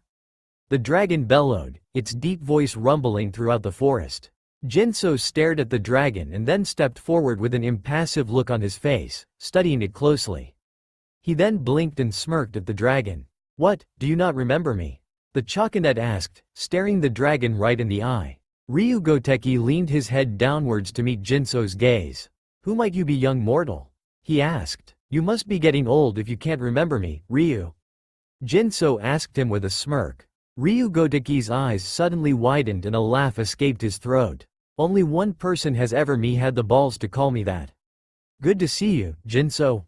The dragon said happily. It's good to see you as well, Ryu. It's been, what, 200,000 years since we last met? Jinso replied. Indeed it has. You seem to have shrunk in all that time. How did that happen? The mighty dragon asked. I kinda prefer to wear this around the humans so they don't freak out and try to have a paladin come kill me like usual. So how've you been doing, Ryu? Jinso replied. The usual. A foolish human tries to prove their worth. I burn them alive and bite their legs off. It's much like bacon, believe it or not, though I believe the last time I actually had bacon was at that stag party Dionysus hosted. Now tell me, where is Kami? How has she been doing? Ryugoteki asked him. Kami's been doing well. She's in a whole nother dimension, though. Oh, really? Well, it seems you have found a companion or three to travel with. What are their names? Ryu questioned, lowering his head to look at them. The rest of the group stared at their conversation with wide eyes and dropped jaws. The little glowing guy is Isun, the blonde is Naruto, and the wolf is Amaterasu. That made Ryu's eyes widen a little bit. Amaterasu, you say? Ryu questioned, leaning down to get a good look at Amaterasu. I sense that her true form has been kept hidden from the world for many ages. White Wolf. Will you not reveal that which you truly are? Ryu asked Amaterasu. Amaterasu nodded and closed her eyes, beginning to glow. Her lupine claws turned into thin female hands as almost all traces of fur vanished from her body. The thick matting that had covered her was replaced with a sort of tribal clothing. Her large upper regions were covered with a white animal skin top that stopped right below her S. Below her navel, a white animal skin skirt went down to the middle of her thighs. White moccasins shielded Amaterasu's feet from the harsh snow. Hair the color of clouds with red streaks drifted down from her head and ended at the small of her back. Two white wolf ears stood atop her silky hair, and a thick, white tail extended from the back of her skirt, too. This caused various reactions. Isun, having fallen off of Amaterasu into the snow when she changed, and having gotten to his feet, fell back down in a daze. What a babe, the Ponkel muttered. Naruto gawked with a bit of a bloody nose at what he saw. Holy shit, was the only thought in his head. But in the seal, however. Naruto-kun, if you don't stop staring at her, you will never get an erection again. And believe me, it'll hurt me a lot more than it'll hurt you if that happens. Rika ground out angrily. Why yes ma'am. Jinso stared at Amaterasu with a blush on his face. Gorgeous, he said with a blush on his face. Amaterasu looked around, seeing the various reactions. The one that caught her attention was Jinso's, especially when she heard his opinion of her. He thinks I'm gorgeous. For some reason, Amaterasu's heart soared at Jinso's statement. Naruto, having gotten out of his stupor, saw Jinso's expression and began laughing. Ni-san's in love, Ni-san's in love, the blonde said in a sing-song voice. Jinso's face turned red as he put Naruto in a headlock. Shut the fuck up, you little brat. The Chakanette said while he tried to choke the life out of Naruto with the crook of his elbow. Amaterasu giggled at their antics with a blush on her face. Okay, Jin, put the gaki down. There's still the matter of why you are here in Kamui. Ryu reminded him. Fine, Jinso snarled, shoving Naruto face first into the snow. Brat, when we get home, I'm tripling your training regimen, and you're paying the bills for the next 2 months. The Chakanette told him, calling him the same name he did whenever Naruto pissed him off. Why me? Naruto weakly mumbled. Because you made fun of a god and added some proof to the stereotype about your hair color, you dumb blonde. Rika told him with a huff, folding her arms under her ample S. Now then, Jin. Why are you here in Kamui, anyways? Ryu asked Jinso. Well, earlier today, some unknown dipshit here in Kamui fucked with the properties of time and space. As a result, the blonde I just put in a headlock accidentally went through a portal, and I had to chase after him to get him back. Because of the unknown dipshit that I mentioned, I can't get us back. That's why we're here. I sensed a wave of evil energy appear, along with a sliver of an energy signature, but due to the massive blizzard out here, I can't sense it anymore. Too much life energy floating around. So, you mind helping us out? I can find the energy if you want. But you gotta track whoever or whatever it is down. No prob. Alright then. Ryu's eyes turned green for a minute or two before changing back to their original color. The energy seems to be located about a mile away from the village up near the mountains. Go there, and you'll probably find whoever's messing with time and space. Thanks Ryu. You're welcome, Jin. Now get the hell out of here so I can sleep again. With that, the group hurried towards Oki's house to get Megumi back, and then began their trek to Wheatgear. 5 minutes later, the four of them reached the top of the hill in Wheatgear that led to the Izafuji Mountains. Alright. Who the fuck decided it was a good idea to make walkways out of snow? Naruto asked, jerking his thumbs towards the village. Don't know, don't care. Now quit your bitching and get moving. Jinso replied curtly. 5 more minutes later, the group finally arrived at Lauchi Lake, with much complaining from Naruto about the structure of certain things. Where the Arc of Yamato was once frozen in place until Amaterasu and Waka boarded it. The frozen waters had melted when that happened, so now it was just a regular lake. So where the fuck is the thing that's messing up your powers, Ni-san? Naruto asked. According to what Ryu said, it's supposed to be right in front of us. Jinso told them as he stood in front of the lake. But there's only water there. Isun remarked. Well, if there's water where it should be, then that means. Oh, fuck. Jinso said with a facepalm. What? We have to go under the water. From what I can sense, there is a large building on the bottom of the lake. Are you serious? Isun exclaimed. Do I look like I'm not?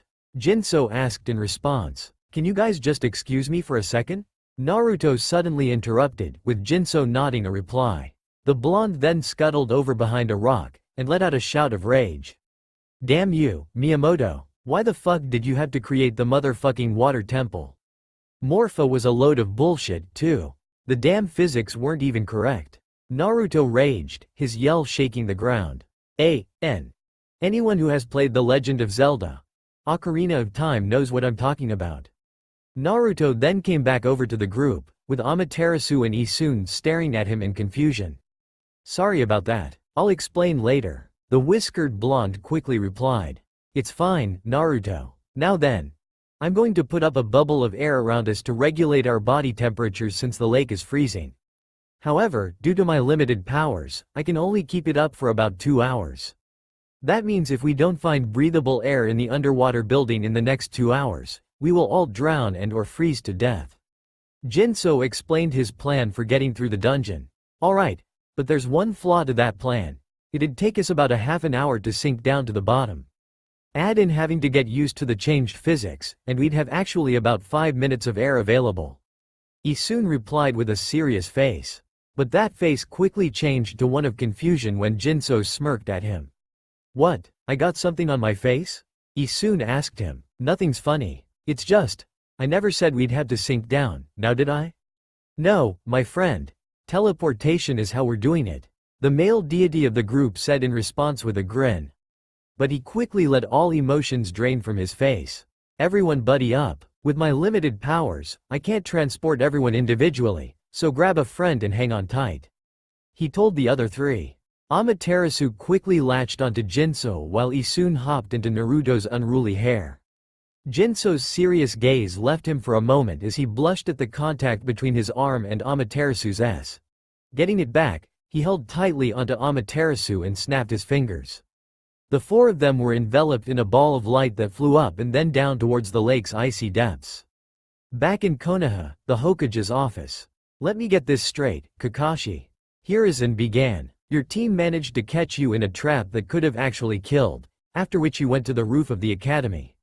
Once you had a bit of interaction with your team, you decided to get introductions out of the way, before which, you pulled out your Icha Icha book. That in turn pissed Naruto-kun off, and he tried to destroy the book and possibly you. Am I correct so far? Seeing the cycloptic Jonin's nod, he continued. After that interaction, the introductions began. When it came to Naruto-kun's turn, he did not finish due to seeing some kind of glowing ellipse on the opposite side of the roof. None of you knew what it was, so he went over to examine it, at which point, he touched it and was sucked inside. Then a brown-haired teen with a golden katana on his back suddenly appeared and cursed in anger. He then turned to you and said that the both of them would be back, sometime, correct? Kakashi nodded once more, then said teen dove into the ellipse right as it closed, leaving you all confused? Hi, Hokage-sama. Hiruzen leaned on his desk and began to rub his temples. I'm too old for this shit. The aged Hokage muttered. Well, Kakashi, it seems that since none of our shinobi can figure out just what that ellipse was, we'll have to wait for Naruto and that other person to return, and pray that both of them are alright. Until then, none of you are to speak to anybody else of this accord. This is a sulfur monosulfide rank secret, understood? Kakashi, along with Sasuke and Hinata, nodded. Good. Now then, it seems you will have to postpone any team events besides meetings until Naruto-kun and the other person come back. Until then, you are free to do whatever you like with the rest of your time. With that, Hiruzen waved the three off, and when they were out the door, the man known as the professor unsealed a bottle of sake and took a swig from it. Naruto-kun, wherever you are, I hope you're alright. Bottom of Lake Lauchi. The ball of light stopped in front of a massive iron building and shrank itself into nothingness, revealing the four adventurers. Whoa, Naruto said, gazing at his own two hands as if they weren't his. It feels so weird breathing underwater. The blonde continued. Trust me, Gaki, you're gonna get used to it. Jinso told him, still holding Amaterasu. The Chakunet turned his gaze to the iron dungeon in front of them. There seems to be a powerful entity lurking in the depths of this building. We're gonna need to be on guard the whole time, as we've only got 1 hour and 58 minutes left of air. So let's move. With that shout, the group entered the underwater dungeon. A.N. If you came here for serious plot with a lot of comedy mixed in, feel free to laugh at these four's experiences in the most hated type of dungeon in video gaming history. When they first entered inside the dungeon, 4 braziers stood in an empty room with a locked door at the other end. So, what? We gotta light these torches or something? That'll be easy, Isun remarked. In case you haven't noticed, we're underwater. Fire doesn't work down here. Naruto replied. I knew that. Isun fired back. Then why'd you say that lighting them with fire would be easy? Exactly. So, we'll have to use the next best thing. Jinso then said happily, turning them away from the argument. Which is? Naruto asked him. The blonde turned to his surrogate older brother to see Jinso on one knee with a glowing hand held in front of him and a shit-eating grin on his face. Plug your ears. A blue laser as large as Jinso's crouched form fired straight from his glowing palm and hit the door, blasting it to bits. But then, the laser kept moving forward throughout the dungeon. Boom, boom, boom. Holes were continuously blasted through the dungeon walls, thus making a shortcut. Jinso instantly got up on 2 feet and dusted off his hands proudly. Why'd you do that? That laser basically shouted, hey, look, I'm over here, to every monster in this dungeon.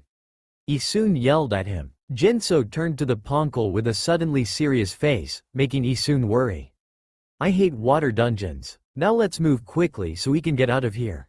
Needing no other instructions, the group began moving at a fast pace through the shortcut Jinso had made. As they made their way to the deepest part of the dungeon, the group had to dodge and bat away shamisen, drums, axes, swords, flutes, and even undead fish. Wow, what a warm welcome. Naruto remarked sarcastically with a roll of his eyes as he smacked away yet another undead fish. No shit, Jinso said before perking his head up quickly. Everyone, jump. Hearing his warning shout and seeing his action, Amaterasu and Naruto did the same, narrowly avoiding multiple sets of bamboo spikes as they moved through the water. Damn in-game water physics, Jinso ranted in his head. Thanks for the warning, Ni-san. You're welcome, keep moving. The four quickly raced to beat the clock through all the holes. At one point, they were stuck in a giant room with an almost as massive hole in the ground. As soon as they entered, the door behind them and the door on the other side of the room locked shut. What the fuck? Why are the doors locked? Naruto questioned, looking around the room cautiously. Suddenly, the ground began to tremor as clear tentacles rose from the ground, with one of them having an eyeball in it. Resource material from Twilight Princess. Jinso commented in his mind. The tentacles immediately began to attack the nearest person, who just so happened to be the only female of the group. Great, it's not only resource material from Twilight Princess, but it's also oiled to pour on the flaming imaginations of hentai writers. Just what I need. A bunch of sick pervs writing smut about my Okami-chan. Wait, my Okami-chan? Jinso said in his mind. A female scream broke him out of his thoughts. One of the clear tentacles was wrapped around Amaterasu, and for some reason, it was shaped like a penis. Real world. The oh-so-lovable and batshit insane author was returning to his desk with a pack of Pocky and some Pepsi Cola. Not one of the new plastic cap bottles, mind you, but one of the old-school popcap bottles, when he heard the clack-clack sound of a keyboard being used. Entering his own room, Jinso Kitsune-kun saw a random stranger typing part of his story. Hey, who the fuck are you? The author yelled. The unknown perv, seeing he had been caught, leapt out the window and fell to his death like a noob. Well, that's just great. Now not only do I have to fix this mess that sick pervert made, but now I'm gonna get interrogated by the cops for a dead fucking body. Jinso Kitsune-kun slumped down into his comfy desk chair with a sigh, putting his Pocky and soda on the side of his desk. With a crack of his knuckles, Jinso Kitsune-kun began fixing the story mess. Ah well, one hurdle at a motherfucking time. He mumbled, fixing the error as he spoke. Doeg verse. Suddenly, everything froze as the resource material cough tentacle monsters scene was replaced and the four were put outside the room. However, no one knew that, so the group just entered. Immediately, Naruto started sweating furiously at the sight that lay before him. A.N. Muahahaha. I'm like a kid in a candy store right now. So many aggravating setbacks to place, and so little time to type them all. Everywhere the blonde looked, he saw that dreaded sight. Every gamer hated this kind of puzzle in water levels. In fact, it caused many of the lesser gamers to quit altogether. It was the bane of every gamer's existence. A water physics puzzle. F-U-U-U-U-U-U-U-U-U. Real world. That's right, Blondie. You don't question the author. The lovably insane author cackled, projecting his voice into the story at the same time. Giving a happy sigh, Jinso Kitsune-kun relaxed in his comfy desk chair and opened his Pepsi. It's good to be the author. Doeg verse. U-U-U-U-U-U-U-U-C-K. Naruto screamed. Suddenly, the author's voice echoed throughout the room. That's right, Blondie. You don't question the author. It said. Jinso himself blanched at the voice's response. Naruto. He asked in a low voice. Did you really question the author? Yeah, so? Jinso facepalmed as beads of sweat rolled down his forehead. You don't understand, Naruto. I'm the author's in-story persona, and I only have 10% of his real power. He can make you let yourself fall on a spike and die comically with a few pushes of a button. He could force me to brutally murder you without any remorse and I'd have to do it. Naruto and the others blanched at the thought. The author is the strongest being in existence when it comes to this story. He literally can do anything he wants to this story and it'd be okay. Questioning him can easily get you killed off in the blink of an eye. The Choconet exclaimed hysterically. Suddenly, another person literally materialized next to Jinso before their very eyes. He's right, you know. The person said with a sadistic grin. They looked almost exactly like Jinso, but with a couple of differences. The other person had streaks of blood red and black in his chocolate-colored hair. His pupils were red slits instead of black dots, and his eyes had gold sclera instead of white ones. 2 black and red fox ears stood on top of his head, and 10 black and red fox tails stood out behind him. A sharp fang poked out from his curving lip. Who or why? Naruto was cut off by Jinso grabbing him and putting a hand over his mouth. Naruto. That man is the author. When you speak to him, choose your words wisely, or you will die. Jinso Kitsune-kun looked at Naruto in a bored way. Listen, kid, I may have pissed you off with the water physics level you got right here, but you haven't seen even the bare minimum of what I can do.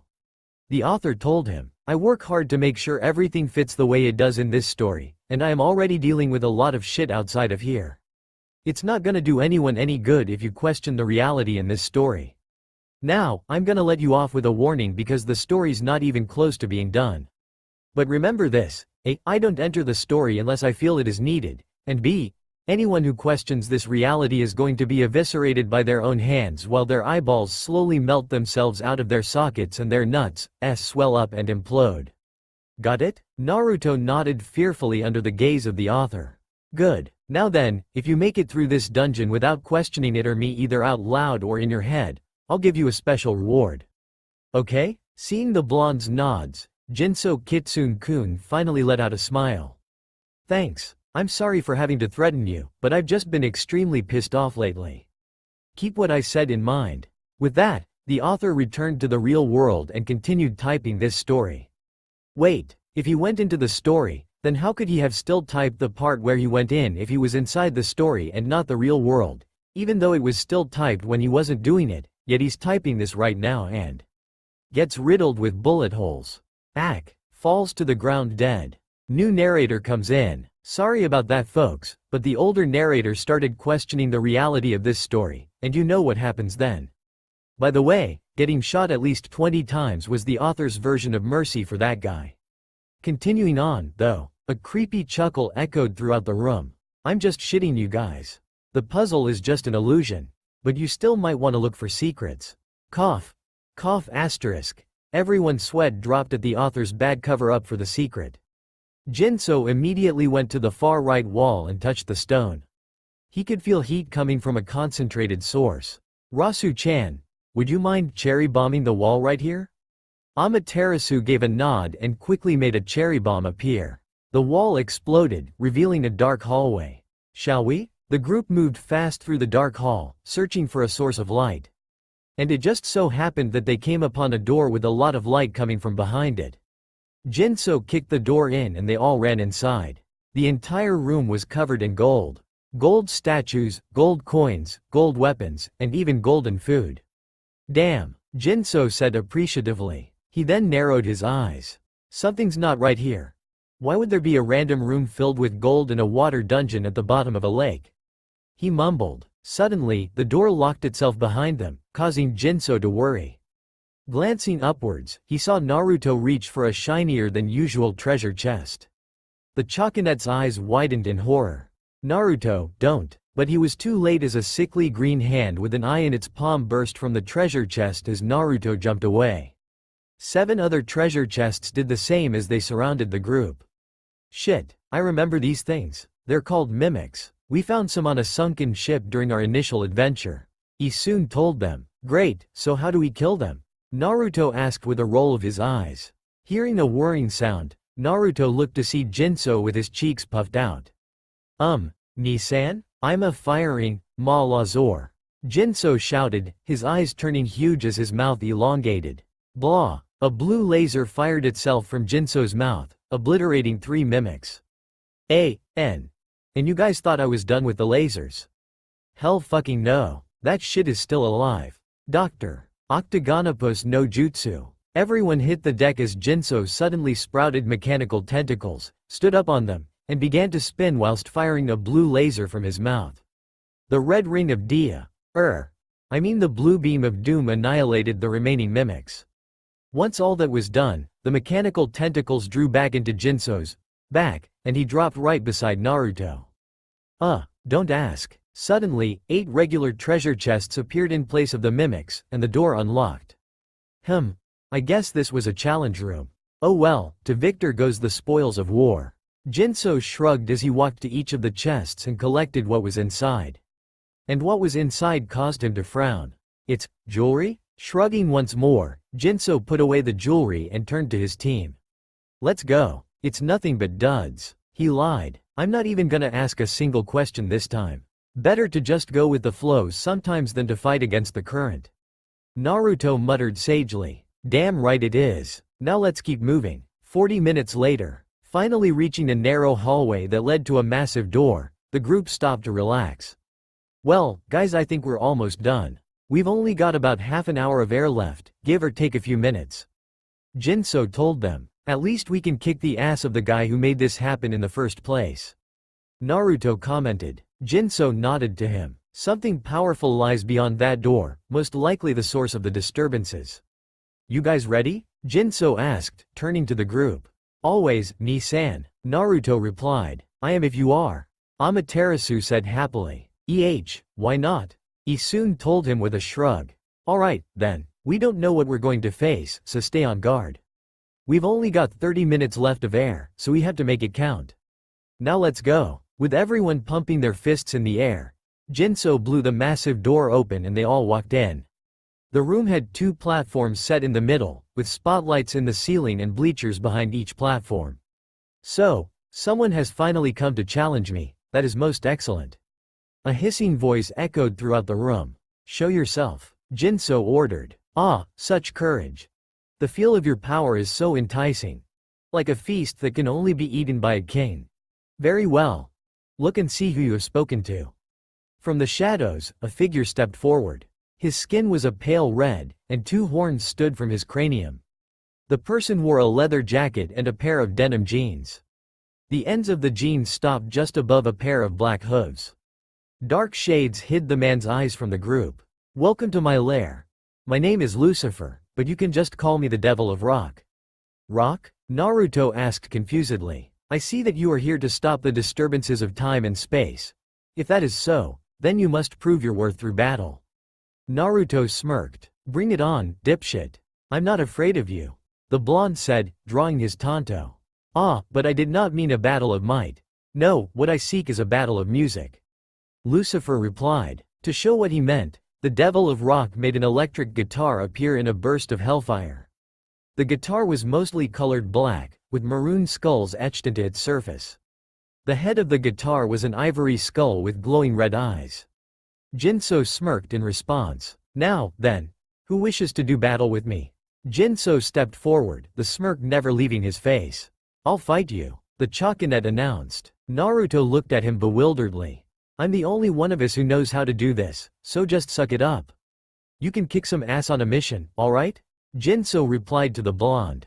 He then turned back to Lucifer with a smirk. Ah, the one with boundless courage. You're bold, but bravery can only get you so far in life. Lucifer told him. Jinso was still smirking as he made his way up to his own platform across from Lucifer. The god held his hand out, and an electric guitar appeared in his own hands. The body of the guitar was color black, with golden flames licking about on it. The neck was colored white with gold outlines and strings. The head of the guitar was white with Jinso's name engraved in gold on it. Both entities strapped on their guitars and the platforms lifted up. The others were all seated in the bleachers. Jinso's side had only the other 3 of his group sitting there, while Lucifer's were filled with undead skeletons cheering him on. Do you truly think you can beat the Devil of Rock? Lucifer asked Jinso. The Choconet's smirk grew bigger in response. You may be the Devil of Rock, but I am its god. Now bring it, Jinso told him. Alright then, I'll start this show. Lucifer took out a guitar pick and played a loud chord on his guitar. The skeletons all cheered at their master's ability. Lucifer grinned to Jinso and gestured for him to start. The Choconet strummed one single note, causing the skellies to laugh and point at him. But then, Jinso strummed the same note and then played another, and another, and another, until he was doing the most in-your-face guitar playing that even Lucifer had ever seen. A.N. Lu's finisher in the final battle of Guitar Hero 3. Jinso continually riffed through entire sets of notes, rocking out like never before. He finished with one last chord, leaving everyone in awe as he smirked at Lucifer. Your turn, Lucy, he said. Anybody get that reference? The Devil of Rock growled and the two began their rock battle. BGM activated. Guitar Hero 3.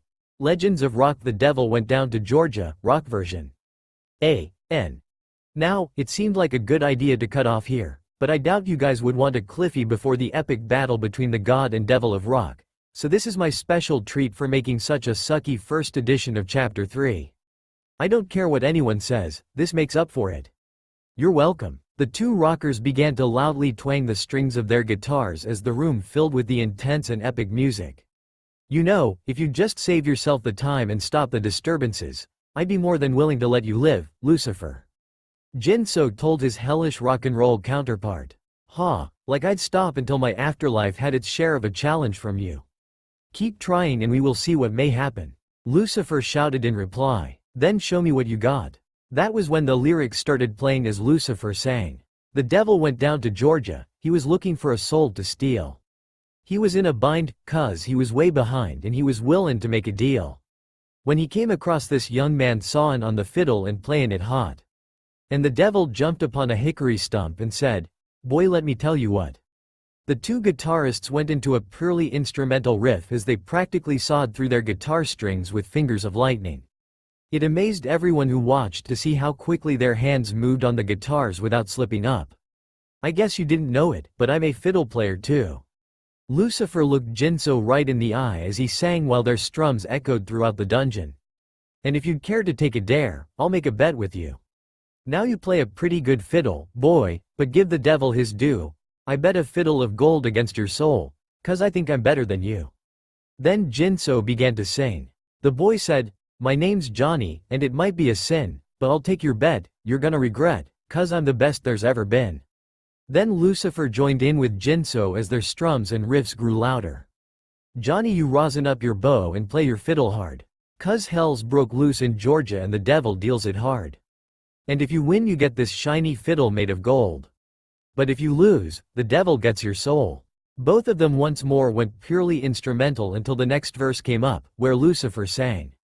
The devil opened up his case and he said, "I'll start this show." And fire flew from his fingertips as he rosined up his bow.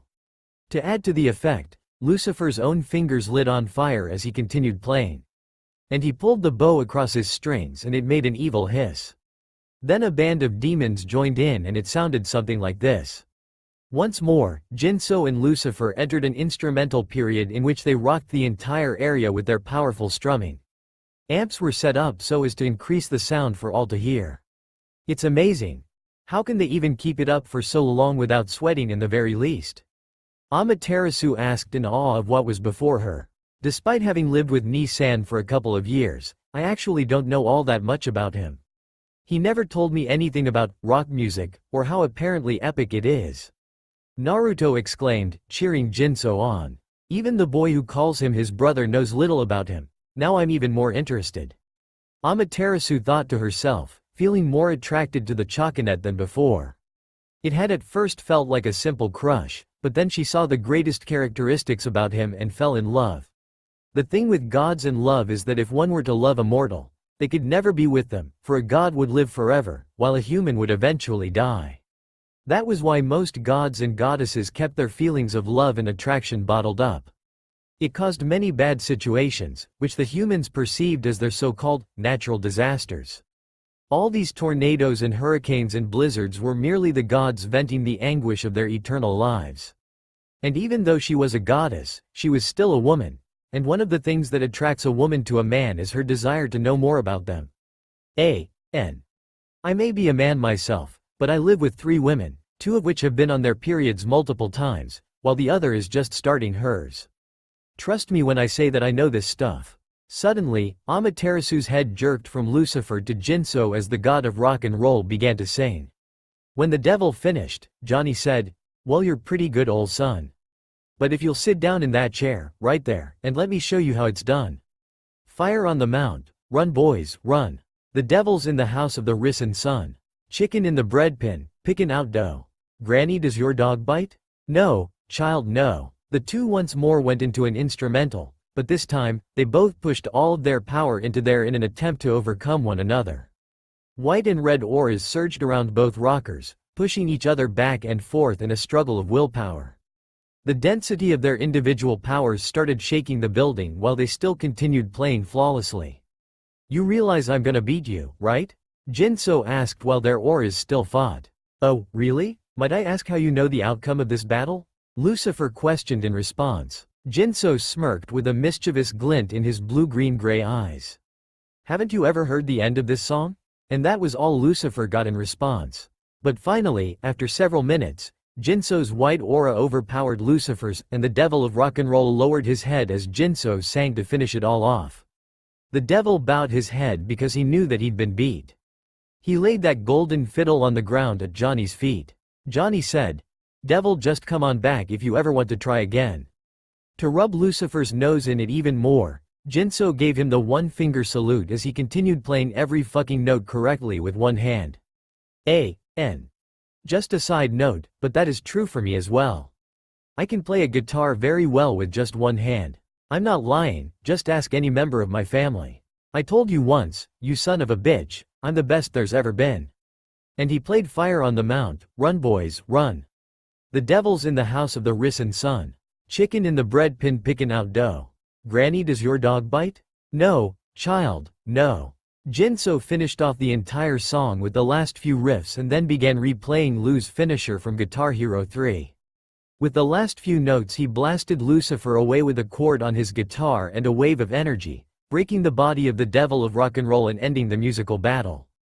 BGM deactivated. And that's how you get shit done, Jinso announced. The three people in his group cheered while the skeletons all dissipated now that they were not controlled by Lucifer. "Alright, seeing as we finished with just about 3 minutes left of air, I say we get back on land and go home, Naruto?" Jinso asked. "Hell yeah, finally, I can get a bowl of ramen or 20. The blonde replied. Jinso smirked, and with a snap of his fingers, they were all back on land, and another snap made Megumi appear in Naruto's arms. Once the light settled and Jinso shattered the air bubble, the two from Konoha and the two from Nippon stared at each other.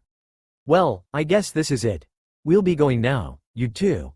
I hope we can meet up again sometime," Jinso said with both he and Naruto waving goodbye. A quick snap of the Chakanet's fingers opened an ellipse that was similar to the one they arrived there through. "See ya." Just as the two were about to step through the portal, a shout stopped them. "Wait." The duo turned around to see Amaterasu coming up to them. I wish to go with you," she said meekly. What?" Isun cried out, hopping through the snow to reach her. "But Ami, you have to tend to your duties up in the celestial plane." The Ponkel tried his best to get her to stay. "I'm sorry, Isun, but I won't be coming back to the celestial plane this time. Make sure to tell Gekigami to lighten up and that Yamagami is the only one allowed to choose my successor, alright?" Amaterasu asked. Isun sighed before asking one final time. "Are you sure I can't do anything to make you stay?" he questioned. A quick shake of Amaterasu's head from side to side gave the wandering artist his answer. "Alright then. Good luck with your new life, Furball. Even though I really want you to stay, it's up to you to forge your own path through life." The little Ponkel smiled up at his companion for one last time. "Just do me one favor, Ami." "Anything, Isun. Promise me that you'll give those villagers hell, okay?" "Got it, Isun. See you some other time." With that, the three walked back through the portal and to Konoha, leaving Isun alone in the snow. Well, I can't dwell on the past, but with how Yamagami and the rest of the brush gods will react, I'm not sure I want to meet the future either, haha. Isun joked sadly as he went back to Pongtan to talk with his grandfather. Back in Konoha, Academy roof. Another ellipse opened up as three figures tumbled out of it, gathering a cloud of dust around them. The sudden influx of power alerted the Anbu and Hokage to the scene very quickly. What they saw was very interesting. Naruto was laying chin first in the dirt, with his butt sticking up in the air, while Amaterasu had fallen on top of Jinso, and the two were now in a very awkward position. Both had a blush on their face and were staring right into each other's eyes. "Her eyes are like pools of gold," Jinso thought to himself. His eyes, they constantly change their color and they never stay the same for too long. It's as though he captured the entire ocean inside of them. Amaterasu thought as she and Jinso continued staring at each other, while blushing of course. "Ohio, Gigi, what's new?" That sentence was somehow able to break the two out of their stupor and made them take a look at the situation. The Hokage, several Anbu, and even Naruto were staring at the two of them. This of course made both of their faces look like giant tomatoes. Not really much is new, Naruto-kun. Though I have had to fend off the council and keep them from discovering that you somehow went through a kind of portal, among other matters. The aged Hokage replied with a smirk at seeing Jinso's predicament. Gigi, you don't know the half of it. Naruto suddenly deadpanned, putting Hiruzen and even some of the Anbu on edge. Naruto's surrogate grandfather turned to Jinso for an explanation now that the Choconet and the white-haired woman had gotten to their feet. I'd rather not prefer to go into it in public, Hokage-san. May we please talk in your office? Jinso asked the elderly man. Hiruzen nodded, and the four of them went to said office. The moment Hiruzen sat down at his desk, Jinso told him the entire story, from the time they both went through the portal to when they got back. Hiruzen let out a long, appreciative whistle. That is quite the story, Jinso-sama. However, I will no doubt have to tell the council of what happened since the chakra and energy output from that portal most likely caused them to panic and also knocked out their power, so they will bitch to me as usual. The Sandaime said, rolling his eyes at the last part. Jinso seemed to be contemplating something as he observed the old Hokage. What was once a proud shinobi who could not be pushed down was now a tired old man that wanted nothing more than to spend a single night with his family. Hiruzen, I'm going to make a deal with you. Jinso said with such sudden seriousness. Try saying that 5 times fast. And what would that deal be, Jinso-sama? Now hold on a second, Hiruzen. I have a few questions before I offer you my deal. Ask away. Alright, first question. If you were 30 years younger, in your prime, what would you be doing about the civilian council? That seems a bit off for a question, but I'll answer it. I would be yelling at them to pull their heads out of their own asses and learn their place. Quote. Okay. Second question. Have you had any seizures within the past year or so? That caught Hiruzen off guard. I don't know why you would ask that, but no, I have not. Alright, last question. If you could have any one thing in the entire world, be it money, women, fame, etc., what would it be? Hiruzen sighed deeply as thought about his answer. I would have one single night just to spend with my family instead of doing this paperwork and listening to the civilians whine. The Sandaime finally answered with conviction in his voice. Seeing Jinso with a smirk on his face, the Kami no Shinobi wondered if he was about to be pranked. You have spoken a wise answer, Hiruzen. For that, I wish to offer you something. What do you wish to offer? Those 3 questions that I asked you. You told me that if you were back in your prime, you would have whooped the asses of the civilian council and told them to go shove it. The seizure question was more for medical reasons.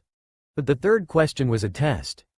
You said that if you could have any one thing in the whole world, it would simply be a night to spend with your family and show them that you care about them. That was the answer I was looking for. What do you mean? The old Sarutobi asked with a raised eyebrow. Jinso stood up and walked over behind the desk. It's time for the Kami no Shinobi to make his return. The Choconet said as he stuck his middle and index fingers together on the middle of Hiruzen's forehead. Slowly but surely, the aged gray hair turned brown and vibrant. His liver spots and wrinkles vanished as if they had never existed.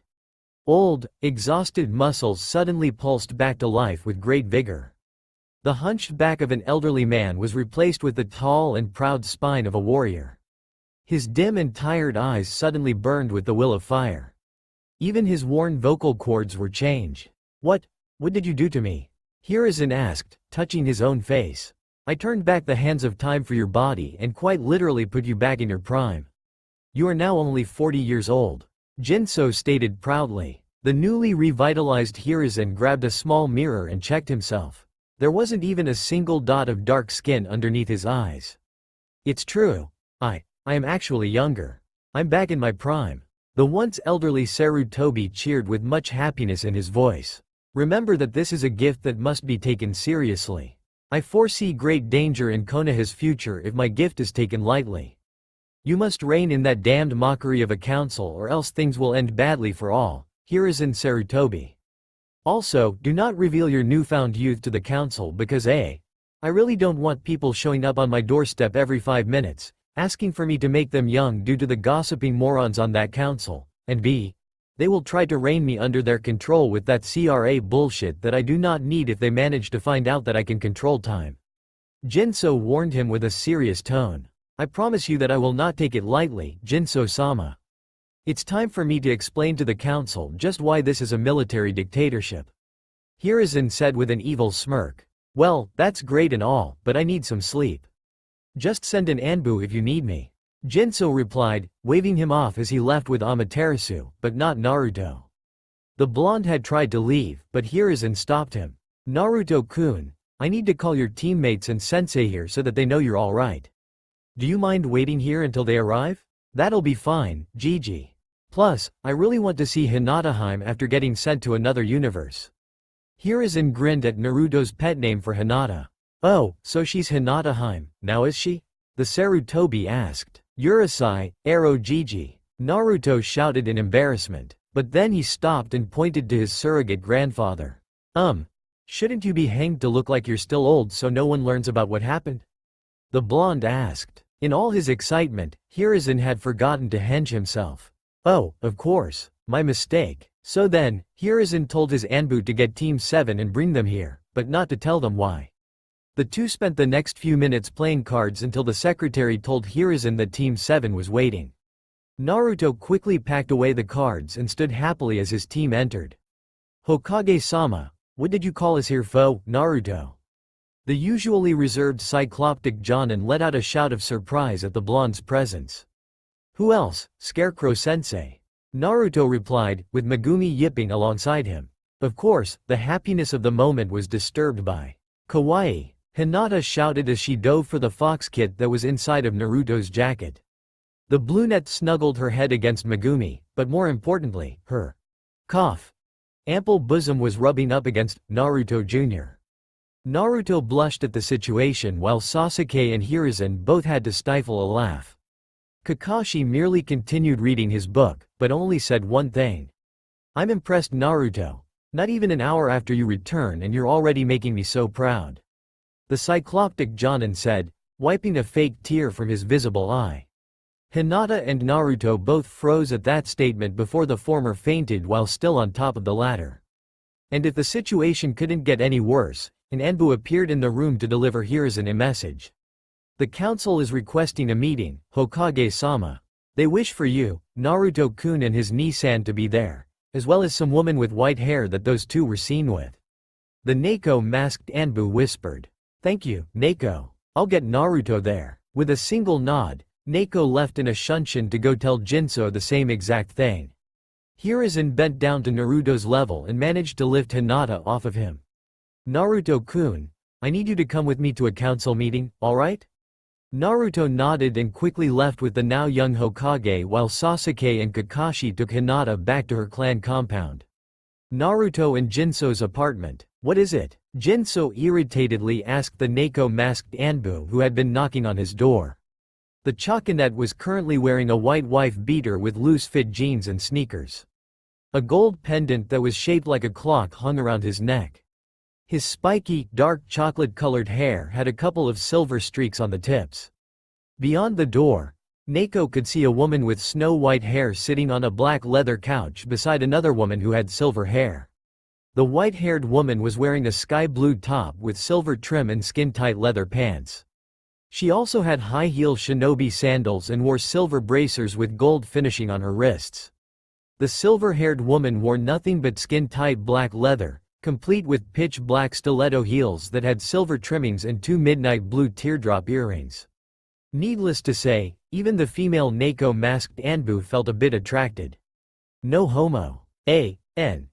If you could not tell, the one with the blue top is Amaterasu, and the one in skin-tight leather is Kami. I thought I'd add a bit of a twist to what she is normally depicted as. Seems the Queen of Purity is not as innocent as we all thought. Muahahaha. You are requested in the council chambers for a meeting, and you are to bring that white-haired woman along with you. Neko responded. Jinso closed his eyes and muttered something about dipshit old farts who should be in the morgue by now, and giving someone a very slow enema with a rusty spork that's lit on fire and has serrated edges. Neko didn't want to hear anymore, so she turned to leave, but not before giving one last piece of advice just before Jinso closed his door. Nay, Shokora-san, Chocolate-san. Yeah? What do you need? Jinso replied. If Naruto-san needs any help with pranking most of the civilian council, I'd be willing to oblige. Jinso smiled and nodded. I'll be sure to let him know. Sayonara, Yugo-san. With that, Jinso closed his door. Ami made sure to hide her ears and tail so the civilians wouldn't flip like monkeys and immediately call her a demon. She had changed her top and leather pants into a loose-fit kimono that showed quite a bit of cleavage, but not too much. The kimono had a slit on the right side, allowing for a bit of seductive quality. A golden wolf's head was clipped to her hair, making Amaterasu look very qualitative, creating a, you can look, but only my lover can touch, situation. Are you all set, Rasu-chan? Jinso asked, extending his hand for her to grasp. I don't know, are you, Jinkoi? Amaterasu replied huskily in his ear. The seductive tone of her voice sent shivers down the god's spine that he hadn't felt since. When was the last time he felt that same feeling? It had been so long since Jinso had ever felt that exact same feeling of comfort that he did with Amaterasu. It made him feel happy and welcome. Pushing those thoughts aside for now, Jinso and Amaterasu set off for the council meeting hall. Jinso held Amaterasu close to him, as many perverts started ogling the literal goddess that was by his side. A quick glare and a blast of ki made them go away instantly. As they arrived at the doors to the meeting hall, Jinso took out a sealing scroll and kicked the doors off of their hinges, sending them flying randomly. And it just so happened that the two doors were embedded in the wall right above the heads of the civilian council. When most of them directed a puny amount of ki at the choconet, he shrugged with an insane grin and simply replied, I guess I missed. Better work on my aim, then. Jinso unsealed a small couch, fit for three, as he spoke. Naruto, who had arrived with Hiruzen, ran over to the couch and sat down next to Amaterasu. Jinso and Amaterasu both sat down and kicked back, with Jinso snaking his right arm around Amaterasu's waist. If you were facing the councils, Jinso would be on the left, Amaterasu would be in the middle, and Naruto would be on the right, and vice versa. He then unsealed a glass filled with wine and took a grateful sip before talking. Another quirk of mine, right there. I am a bit of a wine connoisseur myself, so I can't help but write this in. I don't get drunk on wine, but I like to taste a bit of each kind I come across. So why has the Almighty Council of Konoha told me and my little brother to be here this time? I'm just dying to know why the hell I can't get a minute of relaxation after crossing multiple dimensions in a single day.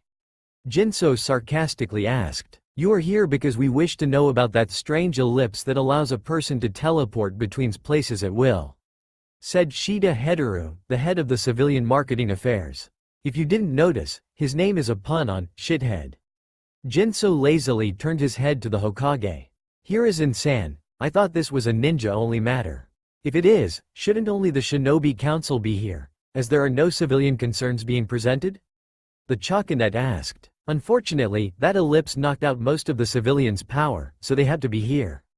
The Hokage replied with a sigh. Fuck.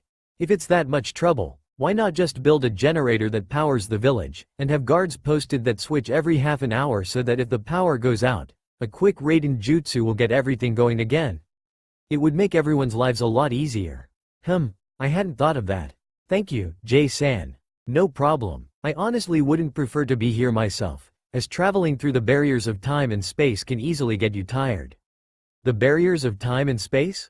This question was asked by the ever-stoic Hyuga Hiyashi. Dimension hopping, warping, universal teleportation, call it what you want. It's essentially going to a different dimension or universe by usage of a special power or item, and only I can perform it.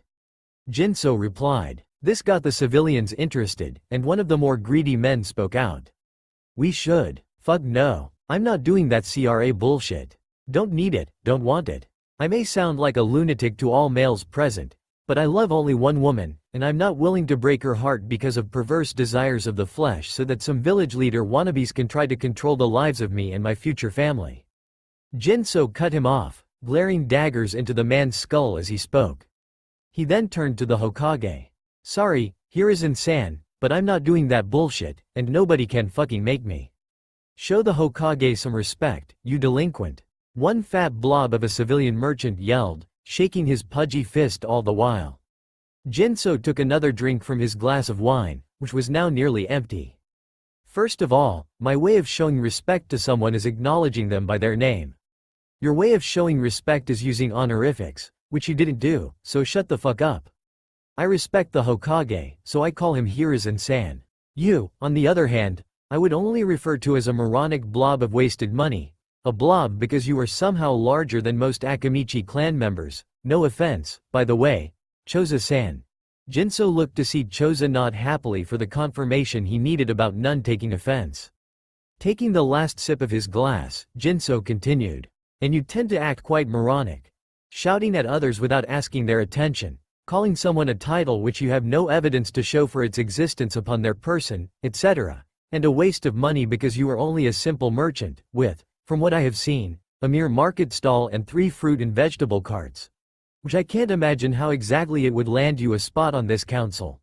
And yet money is constantly spent on getting you and others that are like you products for sale at your cart when they could just as easily be grown in your own backyard and would cost far less. And second, you presume me to be a delinquent because I do not show the village leader the same kind of respect as everyone else, and yet, I have no criminal record nor do you have any evidence of me committing any crimes or public injustices, not that I have done so. As it stands, you are no more than a kindergartner who just had his favorite toy taken away in the eyes of the shinobi world. That includes me. Jinso finished, his voice taking a dark undertone. The Choconet unsealed a bottle of 1787 Chateau Lafite and poured more into his wine glass before corking the bottle and setting it down by his feet. Now then, if someone with a sense of manners would speak to me, I will gladly explain what happened. Jinso told, holding his glass of imported and very expensive wine in a casual manner. Seriously, one bottle of 1787 Chateau Lafite costs about $200,000 if my memory serves correct. Alright then. My pup's been worried about the gaki, so could you please explain the entirety of the situation? Sume Inuzuka asked. Very well then, Jinso said, beginning his tale. By the time he had finished 2 hours later, half of the Choconet's imported and, once again, very expensive wine had been depleted, and nearly every person in the room was staring at him wide-eyed.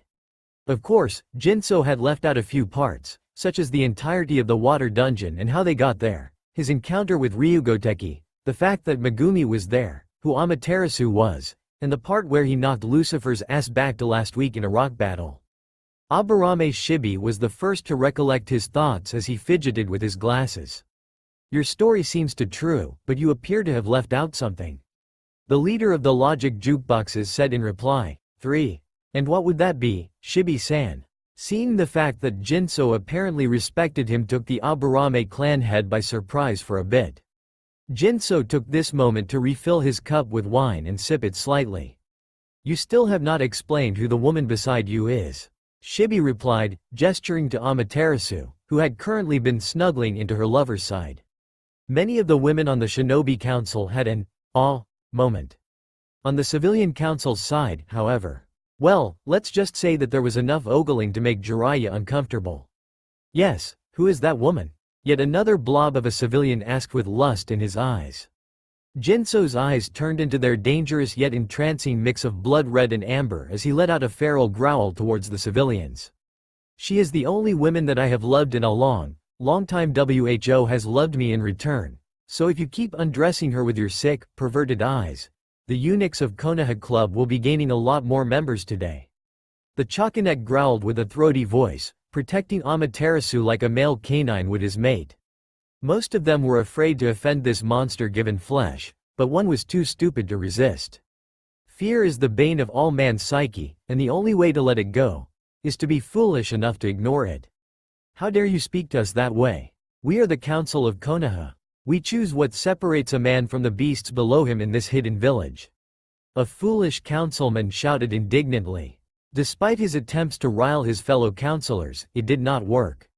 Jinso had finished sipping the last of his glass and held it to the side. The Choconet narrowed his ethereal eyes, which were still a mix of blood red and amber, and spoke in a haunting tone. What is the difference between a man and the beast he has killed if both acted the same? Jinso questioned sagely. The difference is that man will always be better. Any man, no matter who he is or what he has done, is better than even the mightiest dragon. Yes, I do. Even if a dragon is noble, it is still a mindless beast that should bow before the strongest race, humans. We are smarter, we are greater in numbers, and therefore we are better. You say that humans are better. How do you know that for certain? Jinso asked him. I know it because I can understand the natural order of things. I am above you. You understand so very little. In this world of shinobi, those with power are above the rest. The Hokage is the strongest ninja in the village, and he has rule over everyone in it. That is what you do not understand. You do not know how things work in the shinobi world because you are but a civilian who chose to stay away from the path of duty and sacrifice. Jinso said, Does it matter? I am above you, simple as that. You know nothing of where you stand in this world. One who knows nothing can understand nothing. 4a. And if one can understand nothing, then he is of no use alive as he is dead. You proclaim that man is superior than beast, but have you considered what a man could be? Why should I? Man is far greater than any beast in existence. Do you know what a man is, or are you blinded by your love for that monster you live with? The idiot replied with a sneer. The boy I live with is not a monster.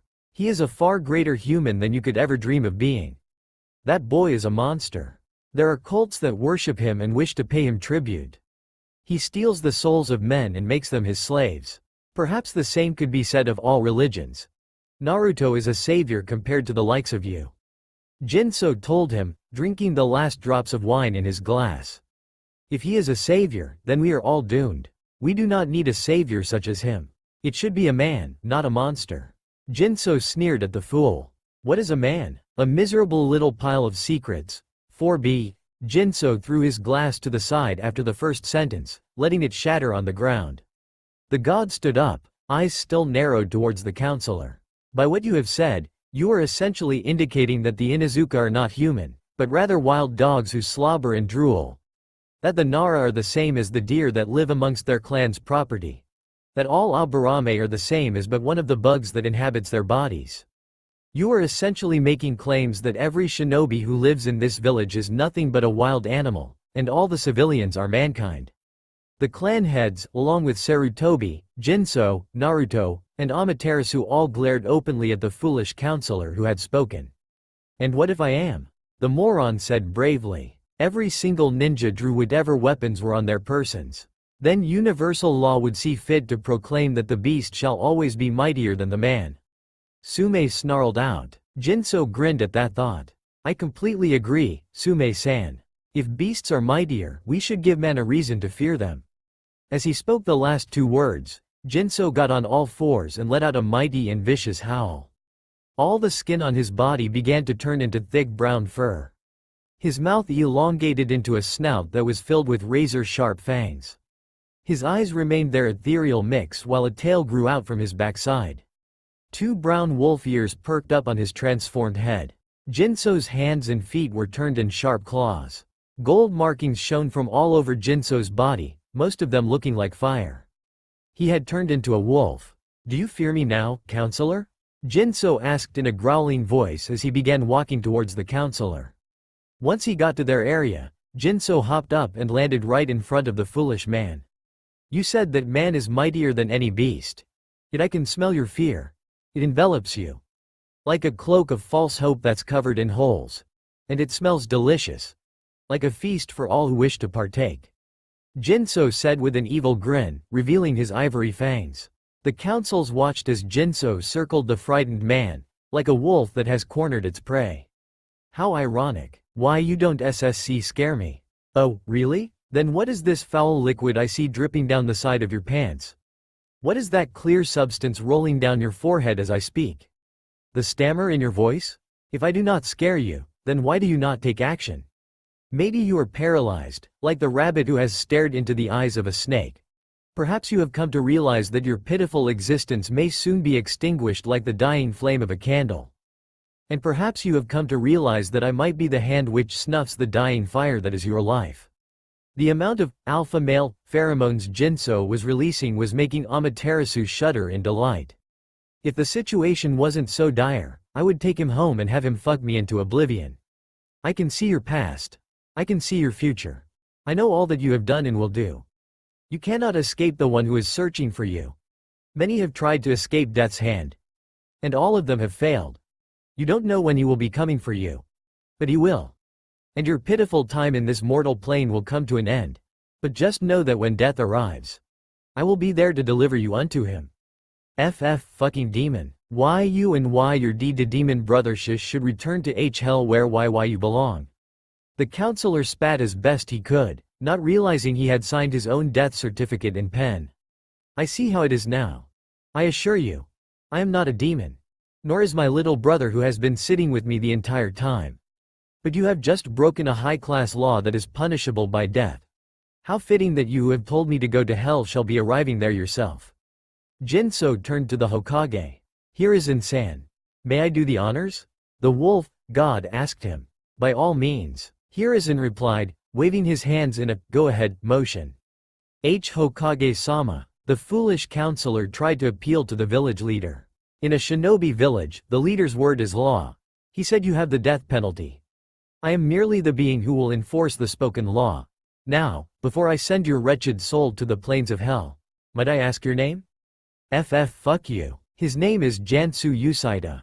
Hiruzen replied. Well, then. Jansu Usaida. I told you that I would deliver unto death your mortal soul. Your life is like the clock of a tower. It continues the same path until it finally stops in the twilight of your existence with a fearsome ring from its bell. And death is the one who lets it chime upon your last minutes.